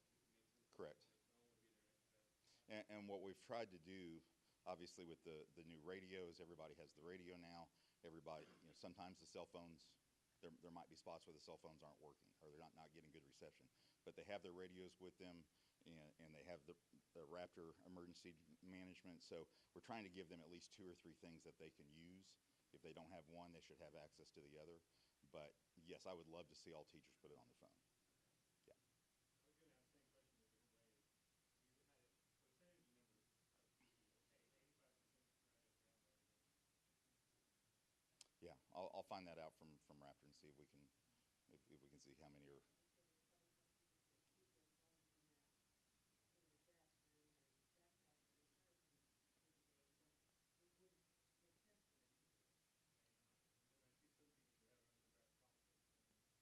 Yeah. Yeah. Okay. Thank you guys very much. Also, one reminder is all of our teachers do have iPads that we are teaching and training them on, so they can put the app on their iPad, which they do have whenever they're teaching in the classroom. I'm Dr. Lindsay Hopkins. I'm the Executive Director of Technology, and I'm just going to give you a quick update on where we are with our bond spending and how we are working to just improve our district technology. So as you can see, we are making good use of our bond funds. I'm trying to keep Dobie from having to report on the technology bonds this time as long as he did the last time. But we have been spending about $3 million in classroom supplies, and we're at about $8 million in infrastructure. Right now, we're currently working on the IFP installs for our secondary campuses. Right now, we are working on Bedford Junior High and Harwood Junior High. The process starts with us training the teachers, we install the infrastructure, and then boards come into the classroom. So we are about 50% of the way with Bedford, and then Harwood is just beginning with their cabling. This is a fun picture. So these 2 pictures right here, this is our parts of our old data center. This is those same 2 pieces in our new data center. So this is what we've been spending our funds on. So our data center is getting smaller, but faster. Our new data center is about 10 times faster than the previous one, which works because we have more devices, more students, more technology at a faster speed. This is a fun picture because this is our firewall. This is where all internet traffic comes into the district. It's filtered through our firewall and then out to all the campuses. So in addition to our infrastructure, we have been purchasing replacement student and staff devices. As you remember, we're on a 5-year replacement cycle. So we have started replacing 5-year Chromebooks. We've also started replacing Windows laptops, which are what our IB students use, as well as desktops that are used in labs. And we have been purchasing iPads and pencils for all of our teachers to use, where we are teaching them how to be mobile in the classroom. It was interesting because I just sat with some other technology directors from around the area, and one of them shared, we got a grant and we bought all of our teachers document cameras. And I kind of looked sideways and I thought, talk to me about that. And this is a district that is really innovative and somebody that we look to. And I said, tell me a little bit more about that. Why would you purchase document cameras? And they said, well, our teachers needed to be able to show live work on their interactive flat panels. I said, oh, and I said, well, we're using iPads for that, and we're giving our teachers a pencil so they can walk around the classroom and navigate their boards. And so it was a really good feeling for me to think, man, we are doing great things in HEB ISD with the technology that we have in teaching our teachers how to use innovative practices as far as proximity to students and the way that they're teaching. So thank you again for allowing us to use our bond funds in this way to support our teachers. Okay, upcoming, this is what is left on the bond. When we talk about large venues, this room right here, this projector right here. So we have already started working. Several of us have gone out to Samsung. We have visited. We are looking at options for these rooms with large display walls where we don't have to use projectors anymore, especially when we have great natural light. So we're looking at options for these rooms where we can teach with the blinds open and the lights on and have opportunity for everybody to clearly see. So large venues includes cafeterias, etc. But that's next on our list in addition to our overhead paging systems and our phone systems, which we work in tandem with Dan's department to ensure that they meet safety and security needs as well as our technical needs. And then we'll continue with student and staff replacements every 5 years.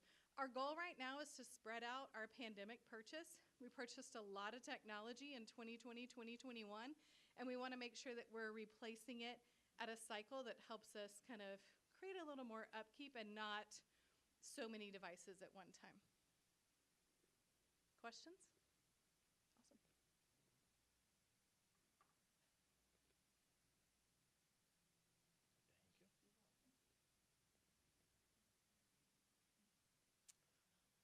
Let's see, Ty, go to the, where is it? I don't see it up there. Yes. So we're just going to take a quick look at our locally defined capital project fund, just to kind of give you an update on where we're at with that. So you can see the ones highlighted in blue, those are our current projects. You can see Bel Air Elementary there, the first top one. The instrument replacement cycle that the board have recently approved, that has been included in here. Scroll up a little, Ty. The baseball, softball fields, those next lines, the some maintenance projects that have been done or ongoing, administrative lighting, some other maintenance projects. The green lines are we closed out that 2018 bond fund, so we moved that little bit of funds left over to this fund so we could go ahead for accounting purposes, close out that 2018 bond fund at the end of the fiscal year.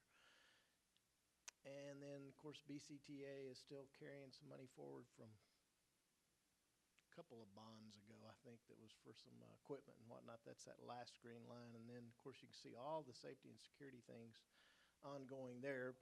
Main thing here is what we've got down here is in this pink number, the $16.3 million. That's available funds in that fund. And that does not include the $1.5 million that Corbin talked about a couple of board meetings ago that's coming back from Bel Air. And then there'll be some little straggling funds here and there that'll also be, that'll add to that number. Does all that make sense? Any questions on that? Okay. Turn it over to who's next? Josh, I think.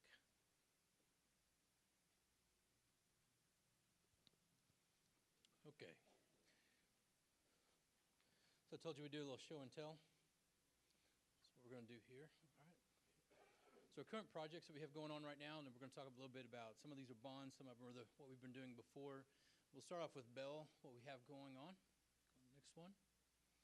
So I'm sure you can read all that from back there, but basically you're looking at all the different either meetings or steps that we've taken through to be able to get us where we are to at least today. Okay. Right here, now we have also progressed past this just yet. So you asked earlier where the field's gone. That's top right, left hand. So just so you're aware, to kind of give you a scale of what we've done, there's roughly 18 to 19,000 yards of dirt that we have either moved off, moved around, and probably more in the range of about 22 to 25,000 yards that we've pushed around at least. In the middle, you can see the parking lot starting to come together, and then over here, the same thing. Now, this is not your normal temporary parking lot that we're doing. So if you could imagine, if we were just going to do something for 6 months or something, I might just go slick it out, throw some asphalt down, stripe it, and be done. But here we're actually going to have curbs and some islands to be able to, we got to have to direct flow, rain and water flow. And so we have to do that over the next 5 years. We actually have detention pond in there as well, a temporary. So a lot of that structure has to be put in. We are looking at, there's poles out there in the middle, so we'll have lights. And we've actually worked with Dan to be able to make sure we can see everything, so we have some 360 cameras that are on some of those poles as well. Okay? And then the field that Corbin was talking about earlier, this is a good, nice little shot of it. If you can imagine, this is on the far west side of the creek. We're right up against the fence next to the businesses. You can see, that looked nice and flat, but there were some areas that we needed to, there was about probably, 18 to 20 inches in some places. It went up. It looks nice and flat, but there were some up and downs in there. So we had to slick that out and then go ahead and put the sod on there. And this basically, you can start seeing the field is coming out. And we all had to also install irrigation because we can't grow grass if we don't have water out there. Okay. And our tennis courts have come beyond this. I was out there today, and we now have concrete all the way across. It's a post-tension, which is the way tennis courts should be designed and built. And so we have all the concrete down for the courts now. The light poles are up. The fencing poles are also going up, and then some of the chain link is going in.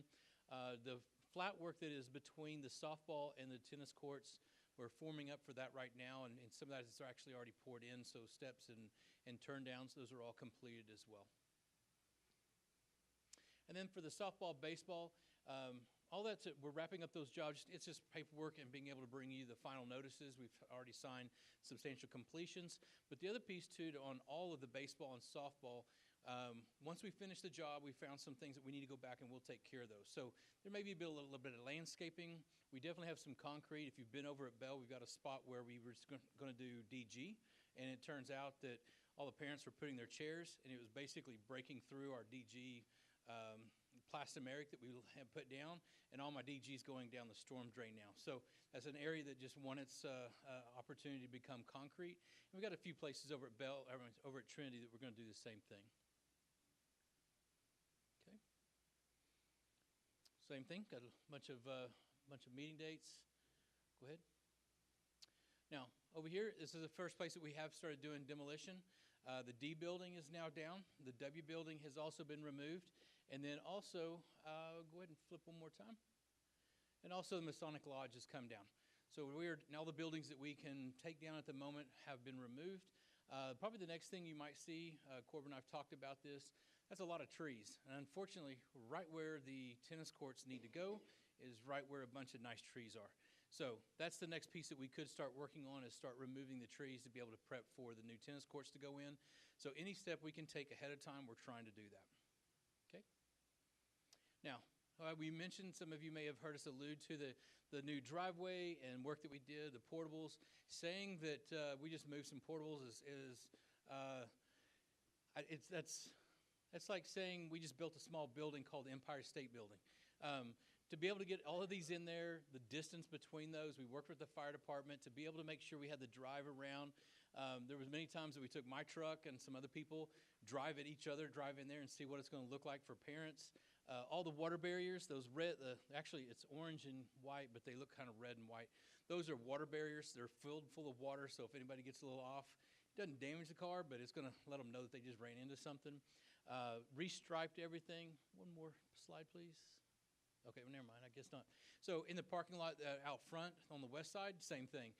Repainted, restriped, and then put a ton. I think we started off with 72 bollards, the removables, and I think we end up over like 120 that we end up buying to try to make sure that everybody knew exactly where to go and where they could not go. So we put all those in there as well. Okay? So same thing here, finishing up the baseball, softball. Now remember, over in softball, you're kind of in the Arklatex or Texarkana kind of area. It is because I've got Huckabee doing the last project that they're wrapping up, but Corrigan is now on that same site with a different civil, and our new civil is over on to the new Midway Park. So we have a whole bunch of jumping around. We're actually going to bring in Marshall Lancaster to take all the surveys and put it as one so we can go to the city to get our site plan and do our replatting. So there's a whole lot of coordination that's happening over there in that corner. Okay. Now, one thing we wanted to show you too is the administration, the landscaping. You guys saw that we started off, and some people said this was kind of They thought I was insane. You don't ever start off at the admin building doing something new, but we decided to do that here. So we wanted you to see whether you would like it or you did not, real quickly, the landscaping on the front of the building. But I told you once we put it in, it looked okay. But after a year and a half of growing in, it's really looking nice now. And so that's what you should see as we move through these slides. Go ahead. Looking at the new elementaries, these are brand new, fresh landscapes. So putting that on the new elementaries, that has started showing that it's working well. Next slide. Okay. Still doing that outside. You know, I fight the cities a little bit, like I told you before. I love trees, but I also don't like that they want us to put them in there so tightly, because I'm not going to build trees that somebody else later, 20 years, 30 years from now, is going to have to start killing themselves out. So I actually fight back on that and change. We do 45-foot diameter or distance between each tree. Go ahead. You'll see we've gone to more of a xeriscape. Now this is a strategy, and there's a reason for this. We're growing square footage and yardage and everything in this right now. We've already added on 2 crews onto landscaping. The TEA standard, yes, fences are great, but what does that do to maintenance and operations? That just doubled every bit of the work that we have to do, because when you go around a fence, it's no more plowing it with a big tractor. We now have to stop and get out and use 0 turns on the inside, push mowers in some places, and when they go to string trim, that's a fence we never had to deal with before. So all of that, you don't just go on the outside, you're going outside, inside, and push mowers. So that really lengthens our time on some of these. So in doing so, we're being very strategic on where we're putting landscaping, even so much so on the high schools out in the islands. We had all the grass taken out. We moved to DG, moved to drought-resistant type plants, and trying to have nothing out there that we have to, very minimal maintenance, anything like that. You'll see no bushes, anything that we have to maintain once, twice, or 3 times a year, trying to minimize that as well. Okay. So this one was one I showed you, and when we showed it to you early on last time, it almost didn't even want to give you the picture because it was so sparse, just because it's so brand new. But now it's starting to grow in. It looks a lot better now and really is more becoming up to the campus.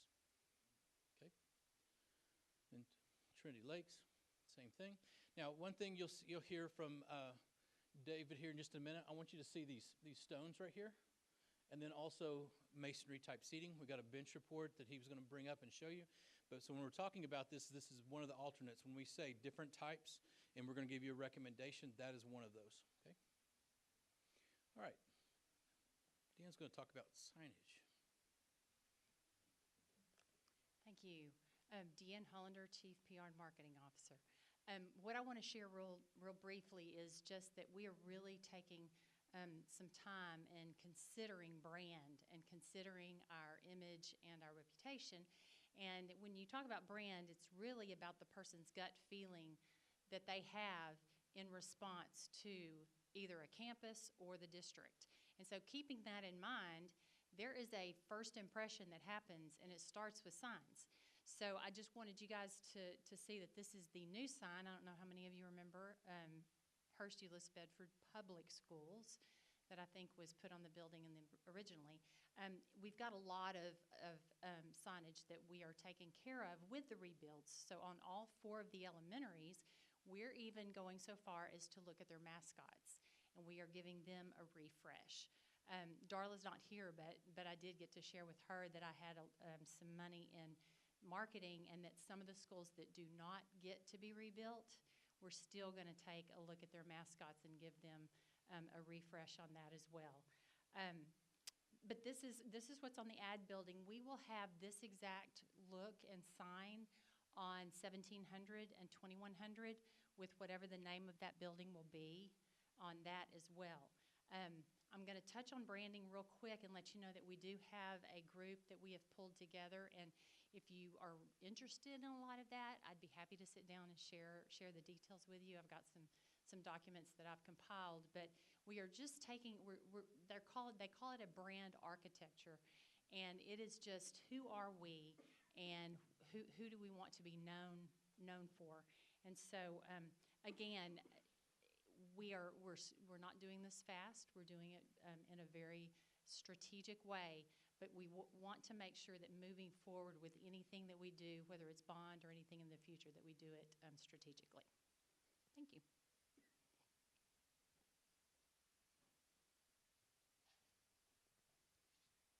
Okay, one thing I wanted to talk to you about as well. one project that we have, doesn't really play well for pictures or anything like that, but next time you're in admin, just look up at the ceiling. Think about when you're inside the boardroom. We have made the conversion on admin. We still have some different switches and a few little cleanup that we need to do on that project, but admin has been the conversion of everybody in the building and doing the conversion over to LEDs. And so benefits of that for adults, those of us who get migraines, we can dim those down. For us as administrators and owners of the district, the savings, we don't run our LEDs at 100%. Just so you know, and I know this is being recorded, we actually do a 68%. So we're lowering down and using those, so it helps us on the life of it, plus the amount of electricity that we use. But the other part to that is we have any room that's got more than 4 fixtures, you can do scenes, just like what we're doing at our schools right now. But we can run that in there.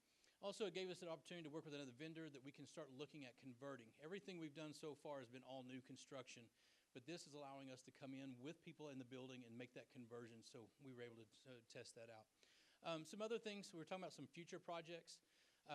Junior high turf fields, and then the employee daycare. That would be another one that we can talk about at a later date. But also the high school football concessions and restroom buildings. We did baseball, softball. We get done with the bond. Everything's going to be done. There'll be one building on each campus. It's going to be 1960 era. So if you would, go ahead and switch to the next one. So these are just aerials of the different fields. This one's Bedford Junior High. If we were to convert over, we're talking about the competition field here, if it's something that you would be interested in. And then those are the practice fields. We just put those in the last bond. Okay. And this one is Central Junior High. Now, Central Junior High, the kind of the caveat with that is it's not like the other ones, because the track here is a UIL competition track. This is our track and field facility for the entire district, and so that's why it's a little bit different. It has light poles that actually light up both the track and the field for evening events, so it's a little bit different here. And then the Pee Wee fields on the side, we have multiple of those, but those are, you can see the beating they really take because we use those so often and so much for the community. It really takes a beating over there. All right, next one. Okay, Hurst-Euless Junior High, same thing, competition, practice field. Since it's not striped, it's kind of hard to see, I guess. Go ahead, next one. And then we got Harwood. Harwood and Hurst Junior High look very similar just because of the black tracks. Go ahead. And this is Hurst Junior High. Okay. Now, another one would be, this is the concessions in the field house at each one of the high schools. Probably a good thing we don't have smell-o-vision, because that bathroom, just like we have with the baseball and softball, it's pretty harsh. So you can see the age on this. And are we ADA compliant? Yeah, not close. Go ahead. All right, another shot. Go ahead.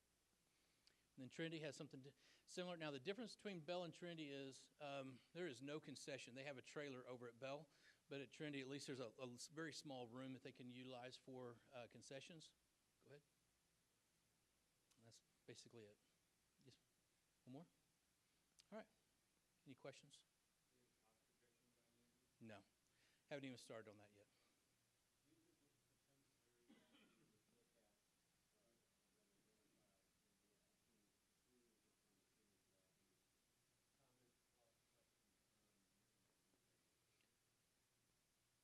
Knowing what all the work we have already done on those campuses, we were asked if there's something out there, this would be the next 2 pieces.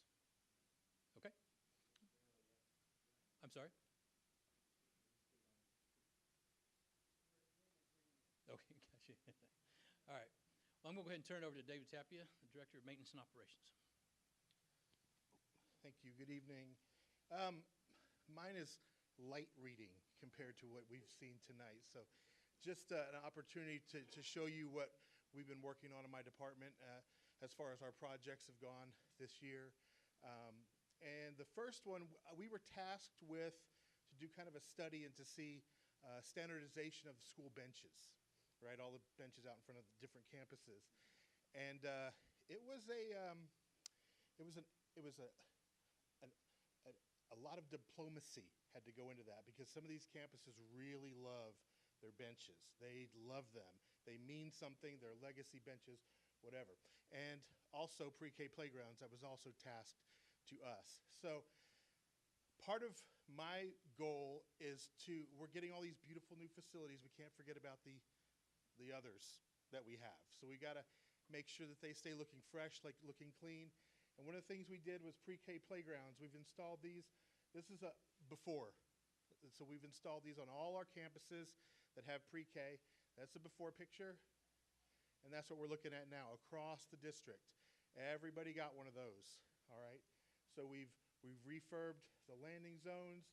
We've done, bring in new equipment and all of that sort of stuff, and it looks a lot better. It's great.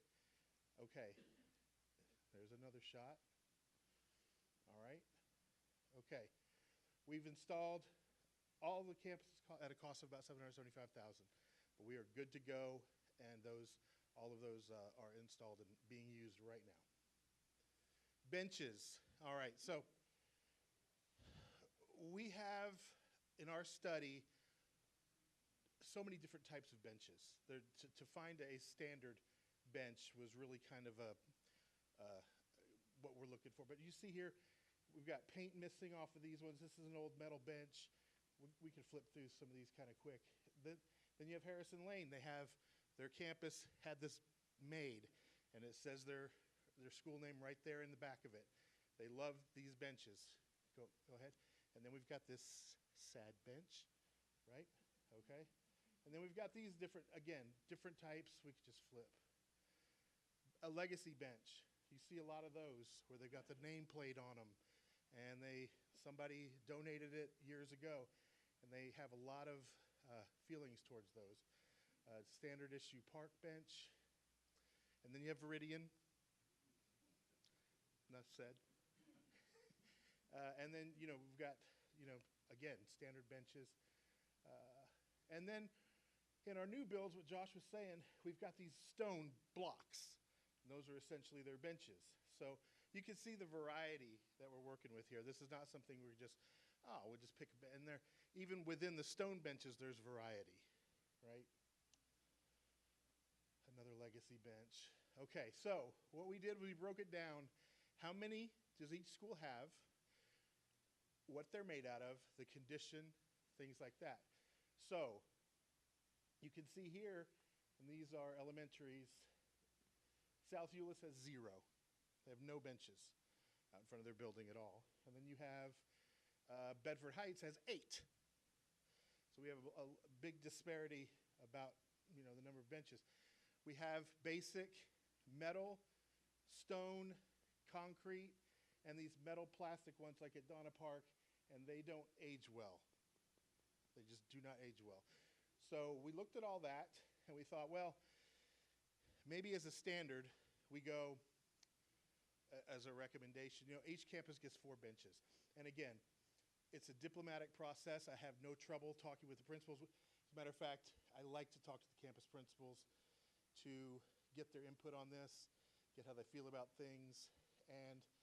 But 4, and if you, in a case of maybe a Bedford Heights, which the 4 that they would mind getting rid of if maybe they don't look so great, but 4 being a good standard.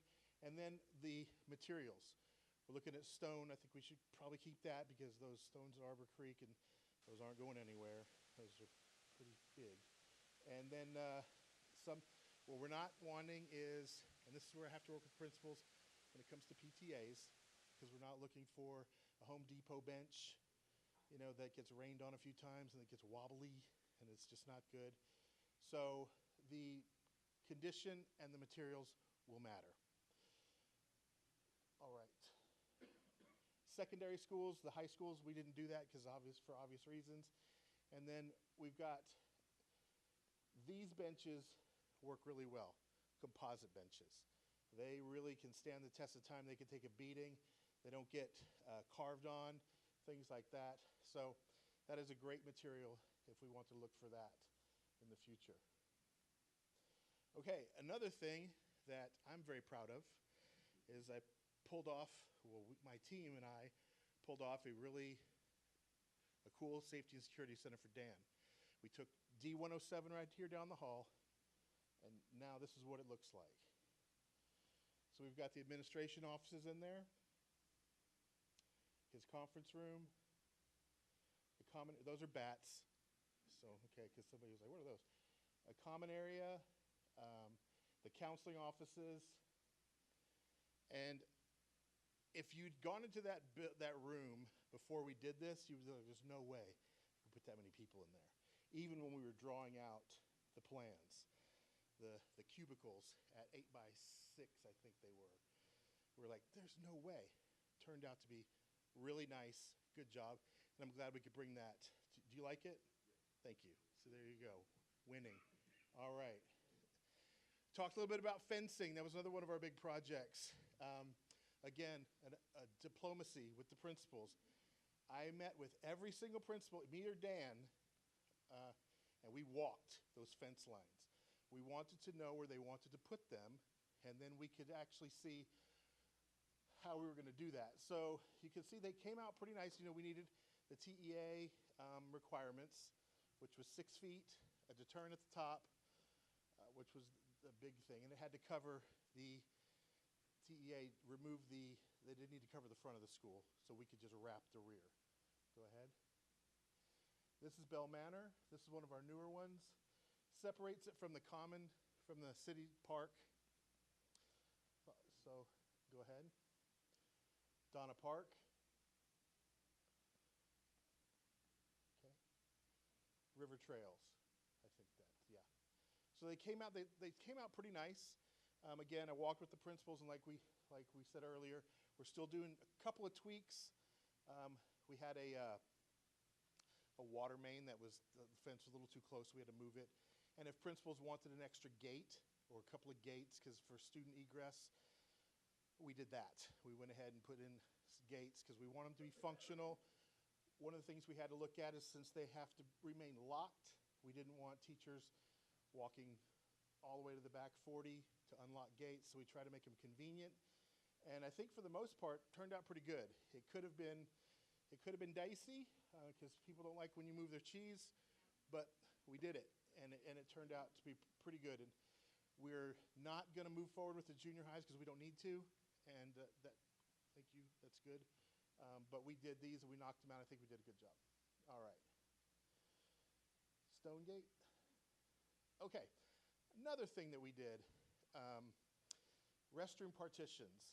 It's not something people think about that often unless you're in a restroom. You're like, what's that? So my first year here, we redid, I think it was Spring Garden. Yeah, Spring Garden.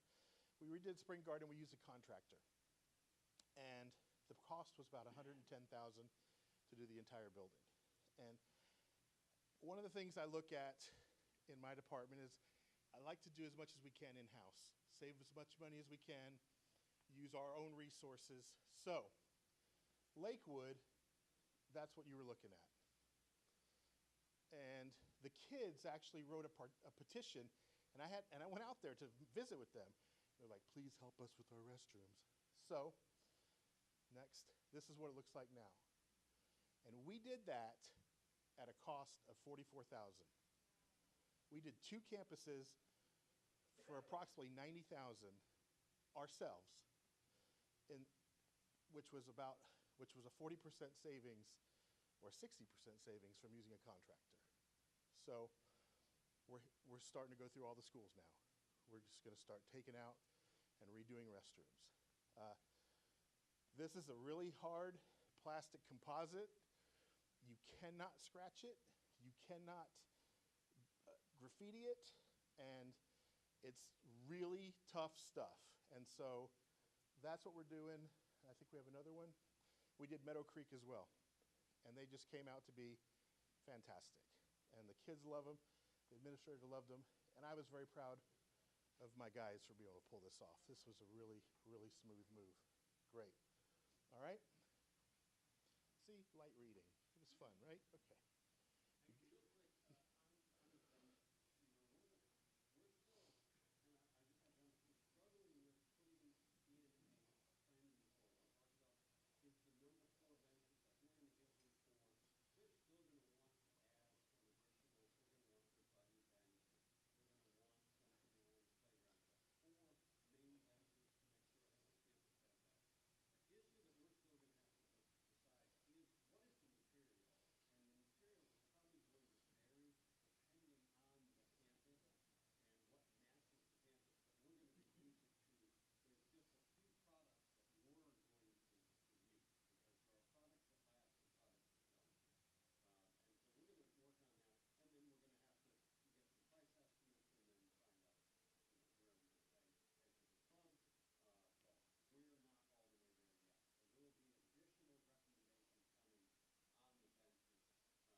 Okay, next up, we have, I don't think this gentleman needs an introduction, but George Williford with Hilltop Securities, our financial advisor. He's going to talk a little bit about future bonds, future bonding capacity. So even though we've just had one, we have to start planning for that next one, you know, that's years down the road from now, but we got to start thinking about that. Here you go, George. Yeah, it's good to be here. I was going to kind of condition everything that in the past it's been labeled bonding capacity, and from my perspective, it's a little bit different this year because we're still literally the start of the 2024 program. It's been less than a year since we did the first issue, and Dobie's still trying to spend the money. And so we, if you'll look on the screen and so on, I tried to just summarize, but I can touch on our thoughts and how we'll start assessing capacity beyond this. I want to look at the second page, but I'm not going to spend a lot of time on that because you can't read it or see it. But that's part of the package. This is our model that we have used kind of ongoing with respect to modeling out impact and future capacity. And in this case, it's part actual, part perspective. This was the 2024 issue at the actual interest rates, actual debt service incurred with it. And then this is where we've modeled the next anticipated issue. And on the far left-hand side is our projected taxable value. That's a very important factor. And then on the far right-hand side is what's probably of most interest to everyone, the projected tax rate for total interest in sinking and so on. But let's go back, if you don't mind, to the first slide. And if anyone wants to ask about any of that detail on the model, I'll be glad to go back to it. But at any rate, as I said, we're not really in the midst, from my perspective, but really early on still in the 2024 program. If you'll remember, we issued 60% literally of that authorization, $600 million of proceeds early in 2024. And so we have just under $400 million, 397.3 still to be issued. In the model, that's planned to be issued during the summer of 2026. So in all likelihood, at the earliest, we're still a year and a half away from issuance of all or part of that remaining amount.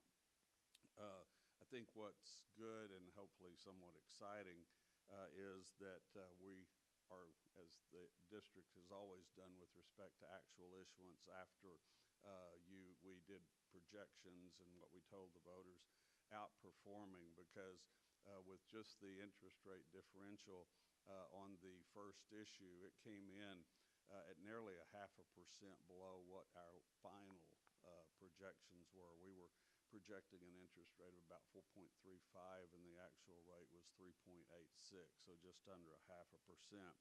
And as you see in bullet, that resulted in interest cost savings of just under $57 million below what we had, and so on.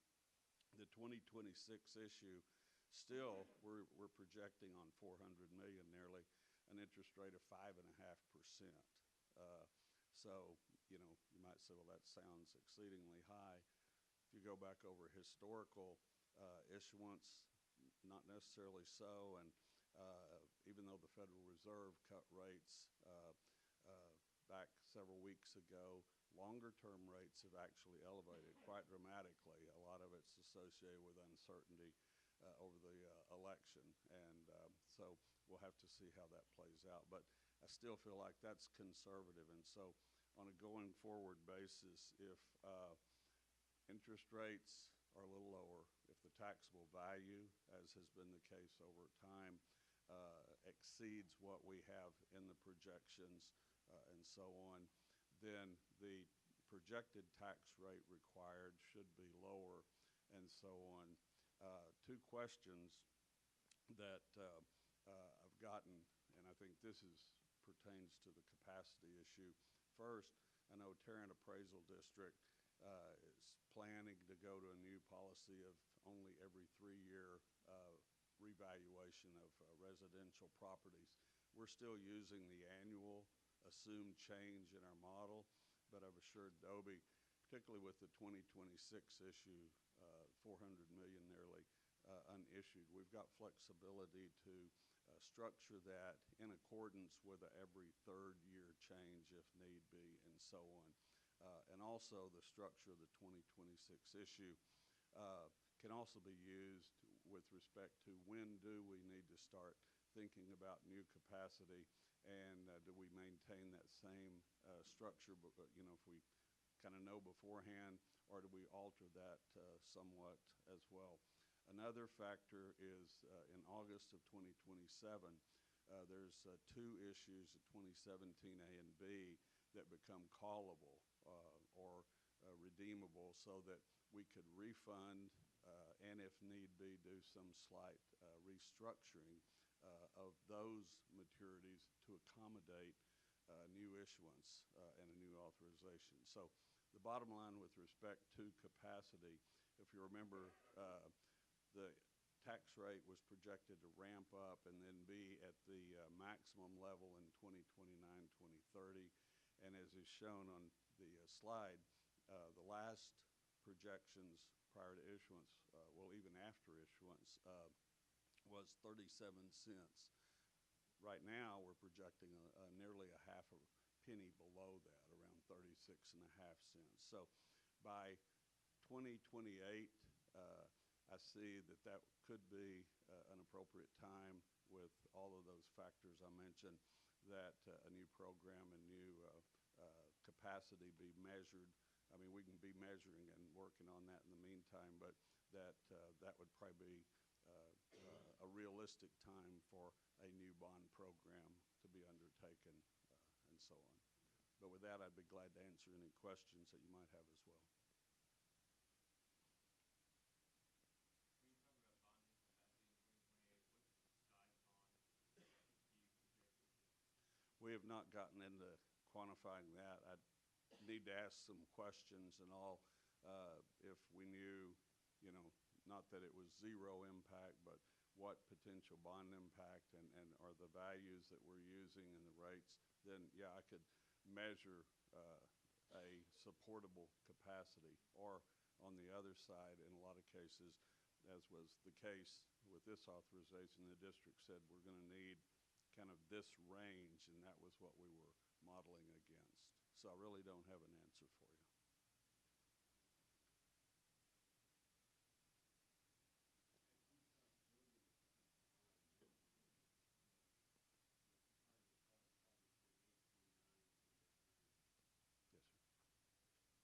Yes, sir.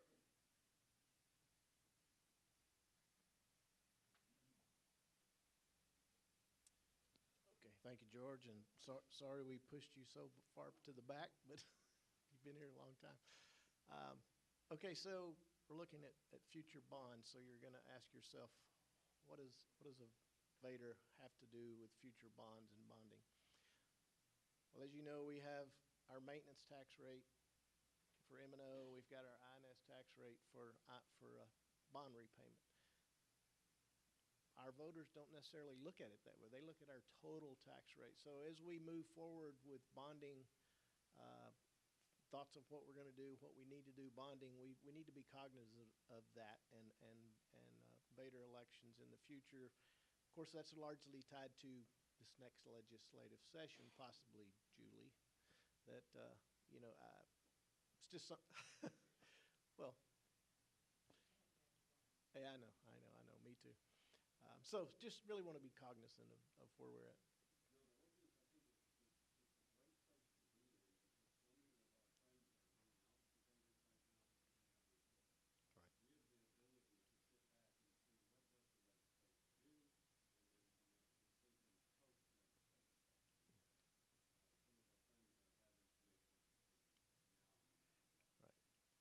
And that's not a decision we will take lightly at all. There will be a lot of thought and consideration before we even venture down that road, if we have to go down that road. But I did think it was, we did need to kind of see where we're at. Kind of want to show you where we're at with some of our area districts, kind of like I did last year. Ty, if you'll go to that next slide. So this is current year 24-25 tax rate sorted by the total tax rate highlighted in yellow. You can see last year we were at the very bottom because we hadn't had our bond election and hadn't raised our INS rate, because that does, like I said, it's total tax rate. Now we're up a little bit, but we're not too much higher than Carroll and Grapevine down there at the bottom. So it kind of just shows you where we are with some of these area districts around here. Next slide, Ty. And this is really the main thing I wanted to point out to you and show you. So the bottom three, again, HEBs down there at the bottom highlighted in red. The far right column is, these are how many pennies these districts have had vaders, how many pennies they adopted in their vaders. Of course, the bottom three, including HEB, we have not had a vader election. So we have 0 vader pennies. Denton has one. I haven't ever figured out that. Why would they have an election for 1 penny? But they did. The two in green, they're on the ballot this November. Grapevine, Colleyville, and Northwest, they're on the ballot for 3 vader pennies. And then you can see, I just really want to show you how we compare to all of these different districts. They have that many more pennies on their M&O tax rate than we do. And when you put that in perspective, 1 penny for us is $2 million of revenue. So at some point, we're getting out of a line with trying to compete with other districts in all the different ways we need to compete with them. So that's really all I wanted to show here. But keeping in mind, this also impacts future bonding, not capacity, but voter, what the voters are going to look at moving forward. Any questions on any of that?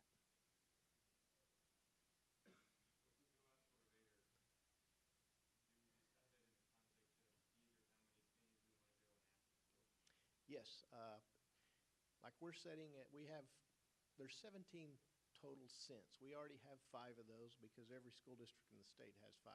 Those are 5 cents golden pennies that every district can adopt and has adopted. I mean, we're not unique in that way. Everybody has those.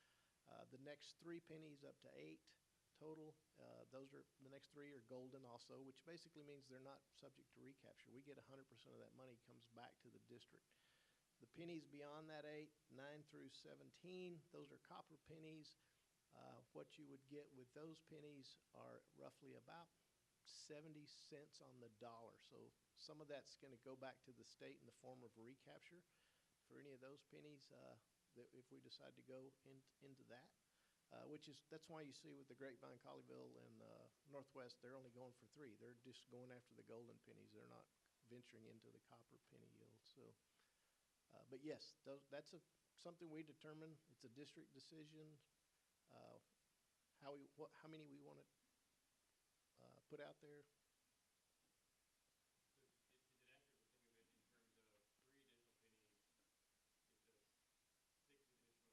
in terms of 3 additional pennies gets us 6 additional million, so we keep it 100%. Yes. And every penny after that, we would get another 2 million, but we would only keep 70%. Yes. Yeah. So whatever that math comes out to. Sir? Copper pennies go back even if they're not already in recapture? Well, if you run those numbers, when you get into those copper pennies, they can be subject to, depending on how that all works out. They will be subject to recapture if we meet the criteria, which we're already a recapture district. We just don't pay into recapture right now.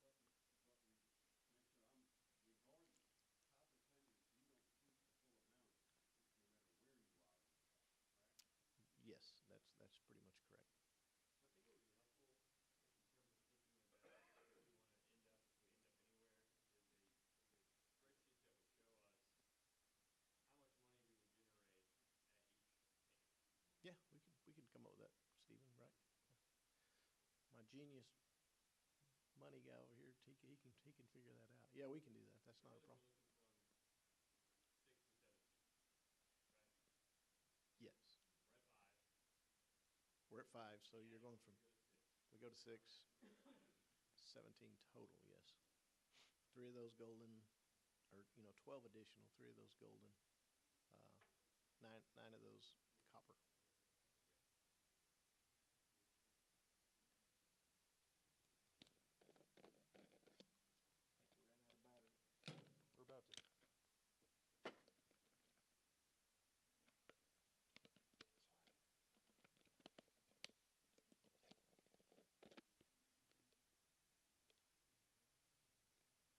Okay.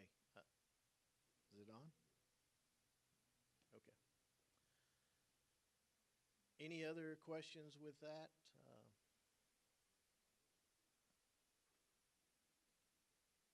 All right.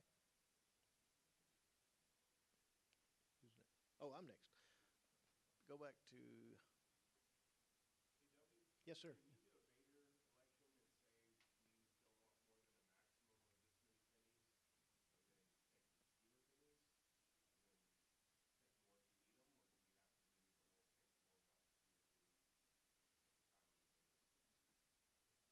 You're saying say we pass an election for 8, but then we only decide to use it. I think if you give them back, then you have to go back out for another Vader if you don't take them. It's my understanding.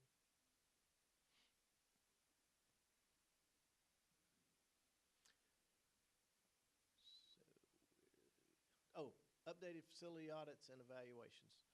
So, as you know, back before I got here, VLK, we had VLK come in and do that. Well, that needs to be done every 3 to 5 years or so. We're probably beyond that now. Everything in that VLK, those facility audits back then is pretty much useless to us at this point. You know, things have changed going forward. So now we've got to start thinking about, we need to start looking at that again for elementary replacements, which ones we might want to replace, which ones we might want to renovate.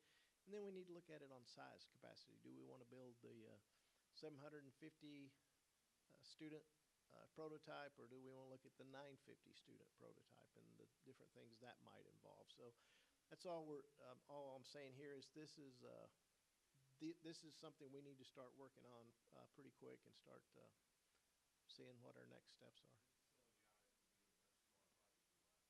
Yes, yes. But we.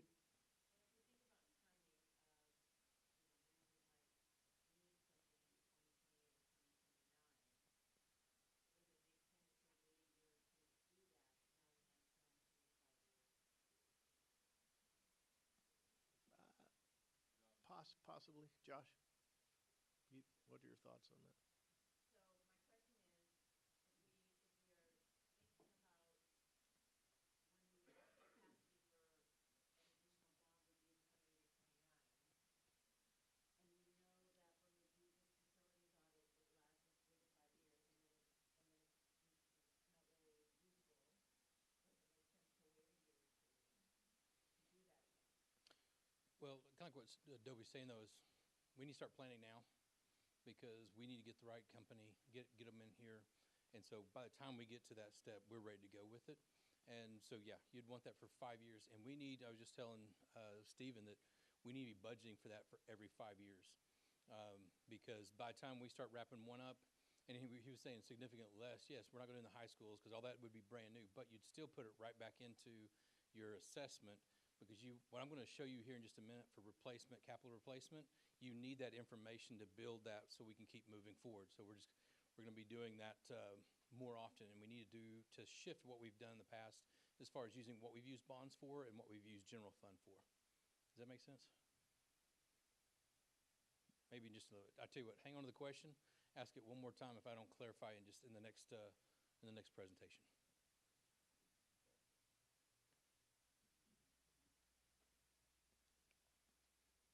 Okay, so a year ago we came and I told you, just based on what I was kind of alluding to, is that we need to look at how we're going to be spending our money from general fund versus out of bond. Now, we were proud that we could build an elementary, actually 2.5 out of general fund, but that's building structures. And what we were not doing, if you think about it, is what you're not doing when you're doing that is you're not doing your maintenance.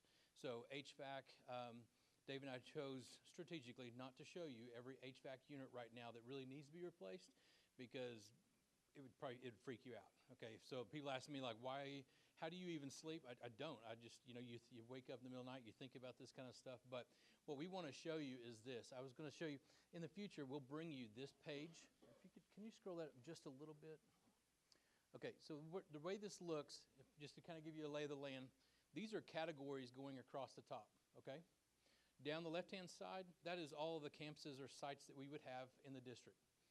Now, what we would be doing at this time of year is bring to you, basically, it's a budget. This is what would be over for this next year. This is all the work that we would need to be doing. Can you scroll all the way down? Elementaries, then junior highs, high schools, other sites. But basically, all those are going to accumulate, and down here across the bottom, it's going to be the type of all the work, the cost to do all whatever's in that category. So across the top, now we've even added more things on, but it would be like cafe tables, HVAC, roofing. It sounds crazy, but it is tree trimming that we need to do. It takes $25,000 per year, every 5 years, for us to get through every tree so that we can keep those looking nice. Lighting, we just changed the lighting because it would be relamping if it was in fluorescence, or it could be conversions, but still, you're going to be doing relamping either exterior, interior over the years. What it do is all accumulate, and then down here in the bottom left-hand or right-hand corner is going to be the total that I'd be saying, board, this is what I'm requesting from you for total for this next year to be able to do capital improvements or capital outlay. If it is, let's just say easy numbers, let's say it comes to $15 million, and you're saying, okay, yeah, but we don't have 15, we need to do 3 for some of the project, we can say, okay, that's great. Then we're going to carve out that 3, but it rolls into the next year, because you're going to see this outlay just keeps rolling forward, and every year it's going to be something that we'll know exactly. We're trying to get to be where we're proactive, not reactive. We want to be able to do more preventive maintenance, tell you exactly and predict right when something's going to fail. I want to replace it 2 minutes before it fails. Like, we want to get every little bit of squeeze out of that. Would you go ahead and click on water heater replacement cycle? This is how this looks when it rolls out.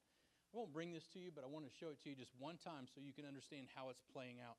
Essentially, let's say Harrison Lane, in 27-28, they need to do $10,000 in replacement of water heaters.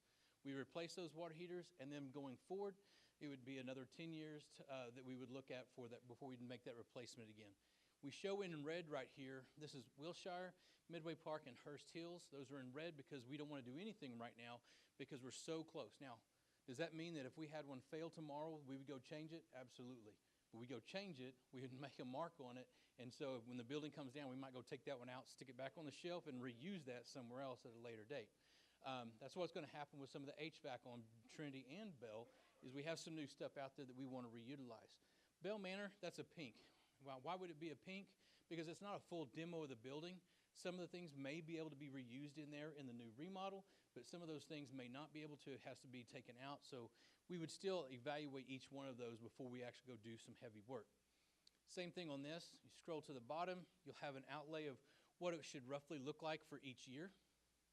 So we should be able to start predicting and be in charge of our destiny as we're doing this maintenance. You could literally grab every one of these sheets, add them up, and roughly say, with escalation, because this would need to be escalated out. These numbers have not been. You would look at that and see what you're looking at over the next few years.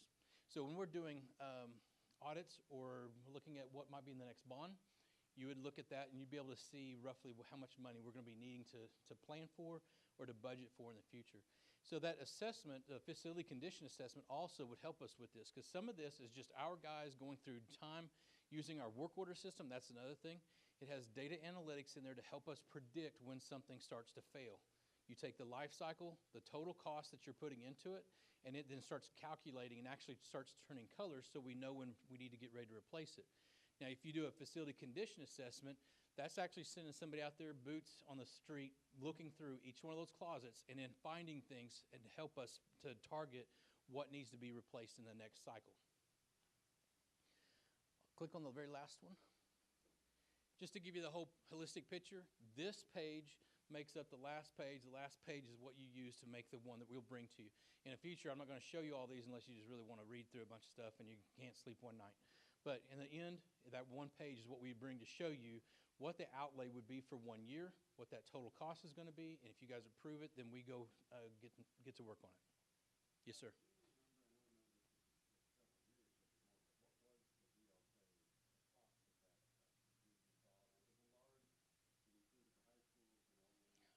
I could. If I start saying, I'd probably be lying. So it's been a while since I've went through all that. Do you guys remember Stephen? Stephen's working on getting that number right now. Okay.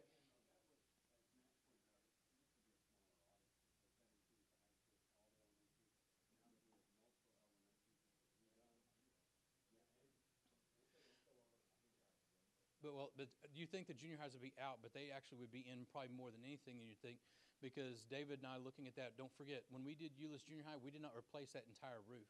What we would need to do is assess that. We did not replace all the HVAC, so we would need to assess each one of those. So just when you think that you would take something totally out, you really don't want to do that. You want to make sure that that picture, because I'm going to do it next year, I'm going to do it the year after that, so you want to be able to keep that consistent so you can see what's changing and what needs to be really be replaced. Yes?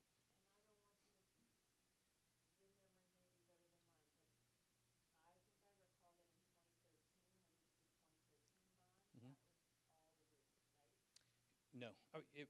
That bond was all roof and HVAC, yes. It was not every roof in the district that got replaced, no. So what we did, if you remember too, we were hit with a hailstorm and some tornadoes around that time. It shifted the work we were going to do. We had to reassess, do a full insurance appraisal, essentially, of the condition. Then went back and then we looked at that, and so there were some roofs that we did not actually replace.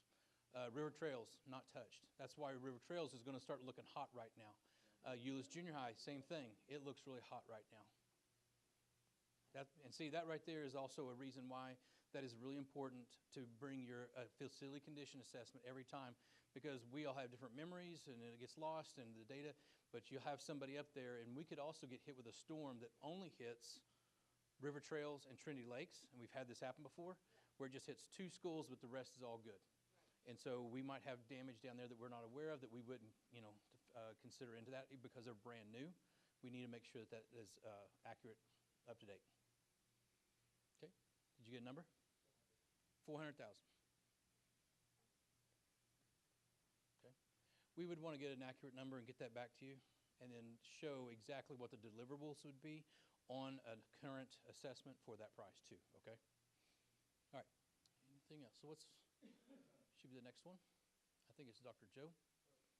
Yes.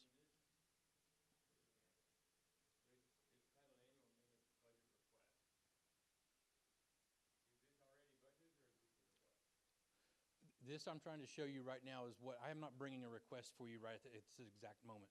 I showed you or told you last year what we were going to do. We're still trying to build all of this so that the next time I bring it, it will be a request. The high level would be that.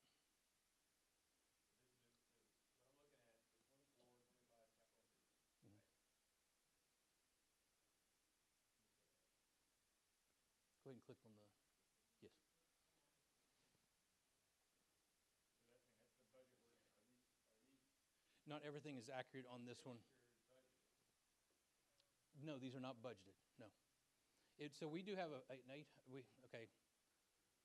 fund. It's not really a fund, it's just a name that got put onto it. We do pull things out of that to take care of some of these items. What we want to do is get away from an 800 fund, the maintenance. We want it all into what we bring to you to show you exactly what we're doing. This is our next step to be able to get that in front of you. You like this, we're not changing, then we're cutting loose, doing full assessments, and then populating every this with accurate data. I think I like it. What I'm confused on is for 24, 25, whether we've got the funds already budgeted for students. On a few of the things, yes. Again, I'm just trying to give you an image, and I'm not asking for money right now. Whatever we do on this list would just be what we have in our budget or in the 800 account. I'm just trying to give you an idea of what we're going to be bringing to you in the future, was what we told you last year at this time. For the work that is categorized as 24, 25, that's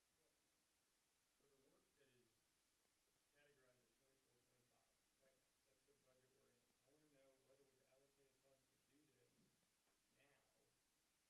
this now or not. We have not. So the 800 fund account is all I would have to be able to pull this from, or the budget that we have for maintenance and operations. That's what I'm talking about. The budget that we have for the 800 fund and maintenance and operations, does it cover these projects? I'd have to go back to find out exactly what we have that was going to do this year. It is not all lined out for what we would want. That's what I'm trying to get to. What Josh was trying to show you is, as we put together these plans to maintain that we're current on all these items, that has not been planned. And it's what Josh was talking about too, building some of these buildings out of available funds instead of doing the maintenance is putting us in the position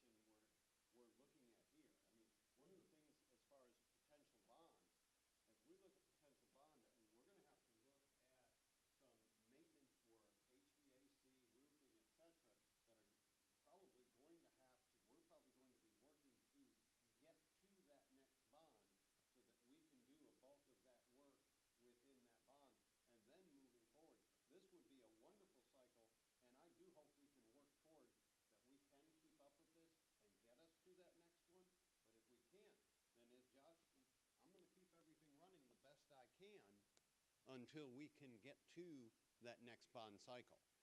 We're looking, like I said, we've been looking at our HVAC, the age of those items, some roof work. We've got a number of items that we're going to have to address. And as we start building that next bond, and that's why we are years away, but as we start building that next bond, that facility assessment, we're going to look at the buildings that we are going to look at, what has to be done, how many. We'll get with George, what can we afford, and then what other pieces have to be a part of that bond, which is probably going to be HVAC and roofing. Okay, but I'm not talking about the bonds, and I'm supportive of everything that Josh has up there. And what I want to know is, in order to do all of that, have we given you enough money in the current budget, or do we need to look at going into the capital funds to fund these things? No, I wouldn't be able to cover everything. Okay, that's Yeah, what I want to know. but I'm also not here asking to cover everything. I know, Okay, but here's what I'm asking. okay. If this is what we want to do in 24, 25, and we haven't budgeted enough money to do it, give us an idea of what it would take to do this, and if the recommendations come from the capital fund, how much is there? Mhm.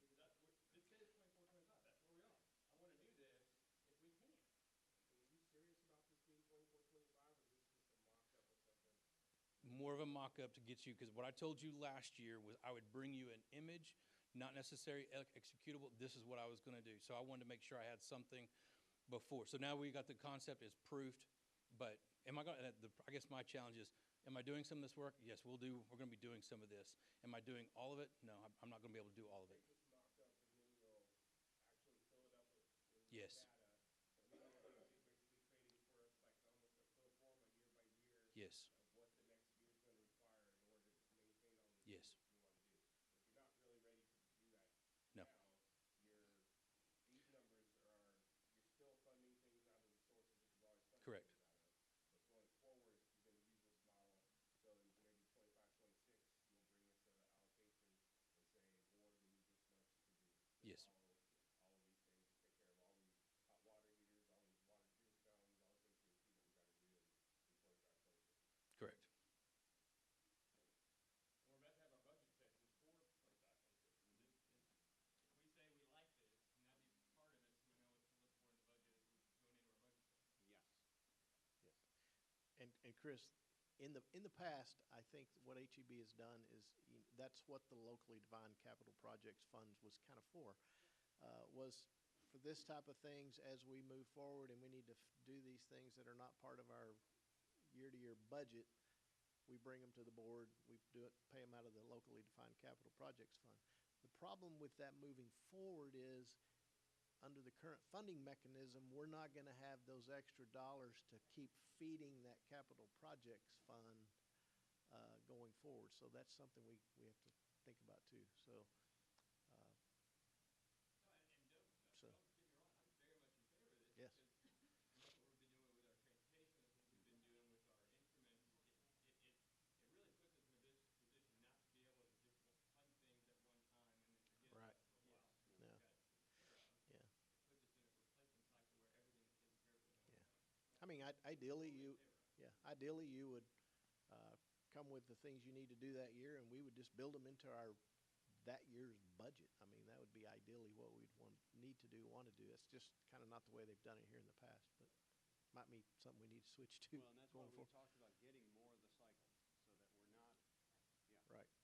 So we don't have, all of a sudden have 3,000 HVAC units that are 30 years old or whatever. But,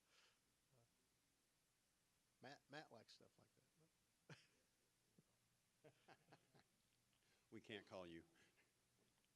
All right, so the last piece was, or last couple pieces, what have I done here? All right, some potential, what are the things we're going to look at in the future? And these are really out of order, so I'm going to flip them. School replacements.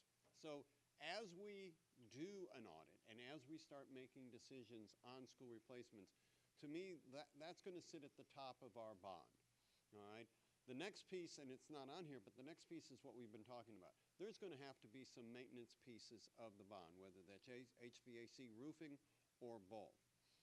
The other pieces of that need to begin discussing, and again, we're very early. We said 2028, 2029. Natatorium. The natatorium potential, after buying the 24-hour fitness, the potential to add a natatorium to the district, that really changes it.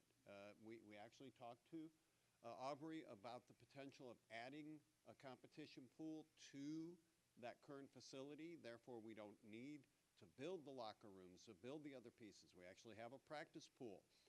It would greatly reduce the cost of a future natatorium.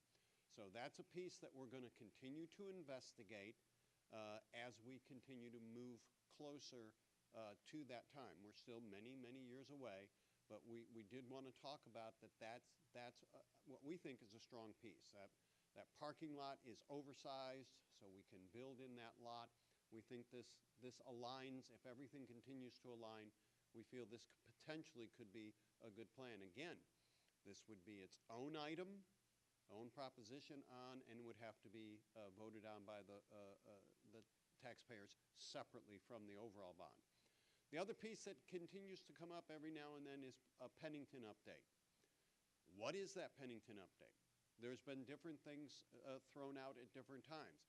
That is something, too, that we could investigate if that continues to bubble up. There's been talk of press box comes up a lot. I did have talk with Josh. We could look at it again. They've looked at it before. Our press box, the way it's built, is pretty much, I mean, we can remodel within the press box. Our press box isn't probably changing. So if we decided we needed bigger, we'd have to go to the other side. We'd have to convert the visitor side to the home side, raise that up, put a new press box on that. The other thing that has come up is a field house. An additional field house in the west end zone has come up before. That is something that could be investigated. Those are things that have come up. Those are things we can talk about as we move forward. Again, we're not making decisions now. We're putting things in our head to think through as we continue to get closer on that. And I think that's really all I wanted to talk about there. And then the other factors, just the other pieces to remember as we've seen attendance, we're seeing enrollment. We've been talking about the potentials that are going on. Attendance zones, we're going to have to continue to watch attendance zones. All right, we always see that. We make minor tweaks every now and then. We're going to have some buildings with different sizes as we come on with these new schools. So we're going to have to really watch our attendance zones as we maximize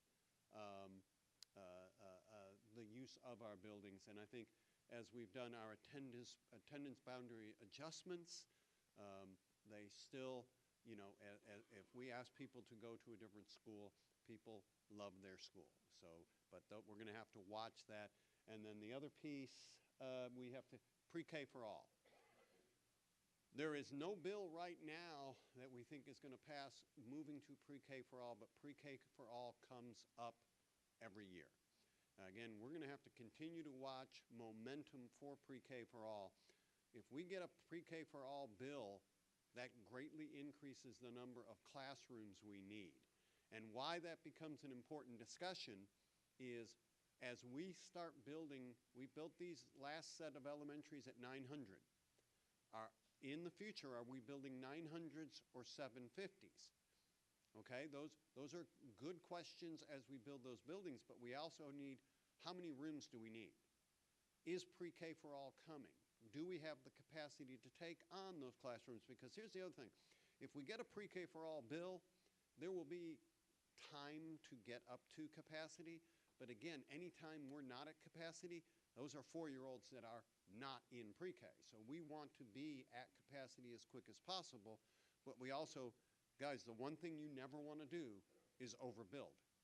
All right? So we have to be really smart about every decision we make. And this next bond, I think that 750 or 900 is going to be one of the toughest decisions that has to be made on any elementaries that we redo. So I need you, I mean, I'm just going to say it. You know, I've told you this before. I'm getting old. People have to remember these things when I'm not here to remind you of them. So I'm going to keep pushing these thoughts, all right, so that when people can make these decisions, we haven't forgotten to ask these questions, and we continue to think through that. All right, folks, that takes us to the end of this. So, what lingering questions, and Brandon, since I'm up here, can you write down any additional questions? What additional questions do we have? What additional thoughts? Yes, I like this, before we end for the night.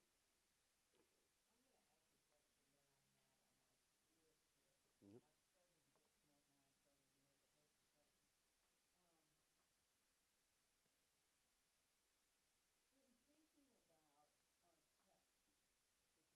Mhm.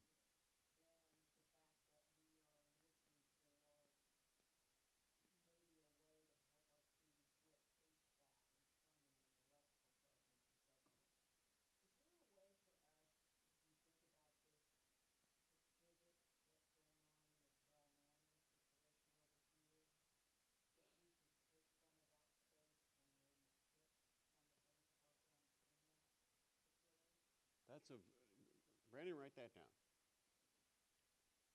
Because we're actually, Mansfield is adding HVAC, and so we're going to go down and talk with them and see what they did, how much space did they need.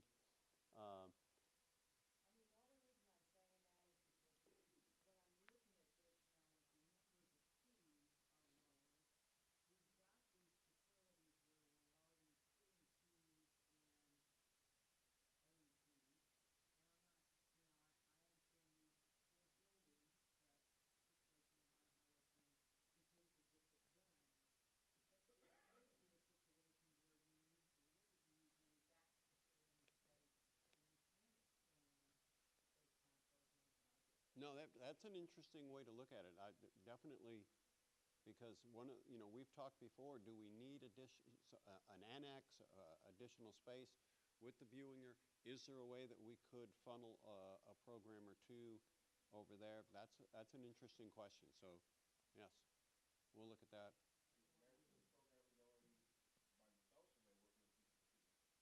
Brandon, do you know? The Mansfield HVAC. Yeah, we just knew, we read up. Oh, okay. So they could be with them. I don't know. They just talked about that they had it up and running, so we're going to reach out and see if we can go down and see it. Yes?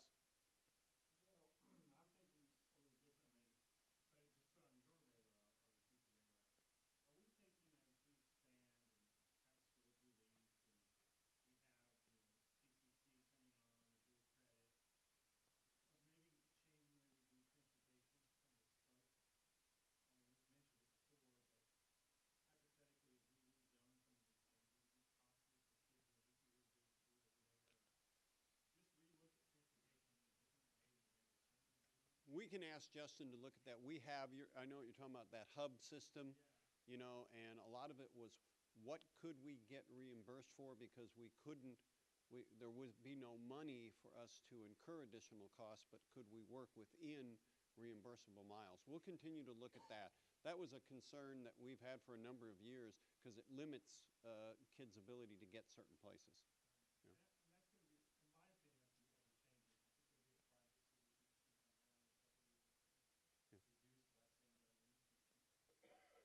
Hub. Yeah, we'll continue to look at that. On the natatorium for the new building on Central, you mentioned the possibility of having a practice pool. Were you saying practice pool in addition to the natatorium, and the current pool would become the practice pool? Yeah, the current pool that is there would be the practice pool, and the new natatorium would warm-up pool. I'm sorry, that's a better word for it. Yeah, because it's not suitable for real practice. Warm-up pool would be the right term. And then build the new pool, just adjacent, and then stands. All of that would be in the parking lot. So I think, 4 years ago there was no interest in a natatorium. I think the new building offers us a new option to look at it, and I'm open to doing that. I think if we're looking at all options on the natatorium, we also look at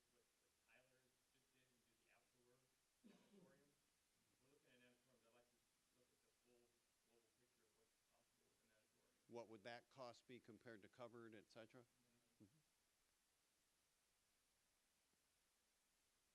But I think what I'd like to do before we actually do what we did, several years ago and where we took a vote on it, I'd like to get some real options to y'all before we actually say yay or nay. Yeah, and to the point of having options on the stadium update, I'd like to know what other stadiums have either as far as facilities or game presentation that we don't currently have. So we have a full buffet of knowing what our options are before we start throwing out ideas.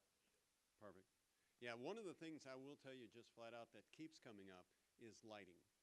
We had just replaced our lights, and then just a little time after we put in our lights, and I say that, I can't remember the years, but we've had our lights, but out comes these LED lights, and everybody's got these LED lights. So we're going to look at where are we at on the replacement cycle of our lights, because that next set of lights is probably going to be those LEDs. But I don't know. I'll have to get Josh to get some numbers. I don't know what the price range is on those. But We honestly we have a program, I think 10 years, and then they revamped us. We knew they were coming anyway, so we get revamped and it's straight away. But lighting programs, like I think you've seen where they switched to the color scheme. Yep. That's something totally different. So we were just looking at just the white lights being converted over, but that's what we're putting in for the respective indoor. But as you said, the stadium experience, as we look at that stadium, that next set of lights most likely would be those colored ones, because it seems to be what most people are putting in now. Brandon, you get that? Maggie? To me, flashing lights are nice to have, but what I'm more interested in is, input. What could the stadium function at in a way that it's not functioning today? Yep. The stadium, not the flashing of the lights. And I get that, right? I know why people want that. Oh, I was just mentioning that because it was something that is a definite thing that people are seeing, and I'm getting, oh no, I'm getting that question. But I think the functionality is, if we had a larger press box, what could we do? If we had a field house, what could we do? I would say Pennington is a tremendous stadium, and it has aged really well. One of the things that I think Pennington does need is bigger locker rooms, and that's something that we're dealing with right now. It really could benefit from having better locker room facilities. Yeah.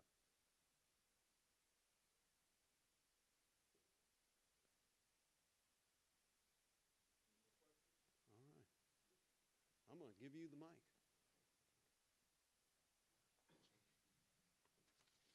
All right, well, that takes us to the end of the agenda, so I will accept a motion to adjourn. So moved. We are adjourned.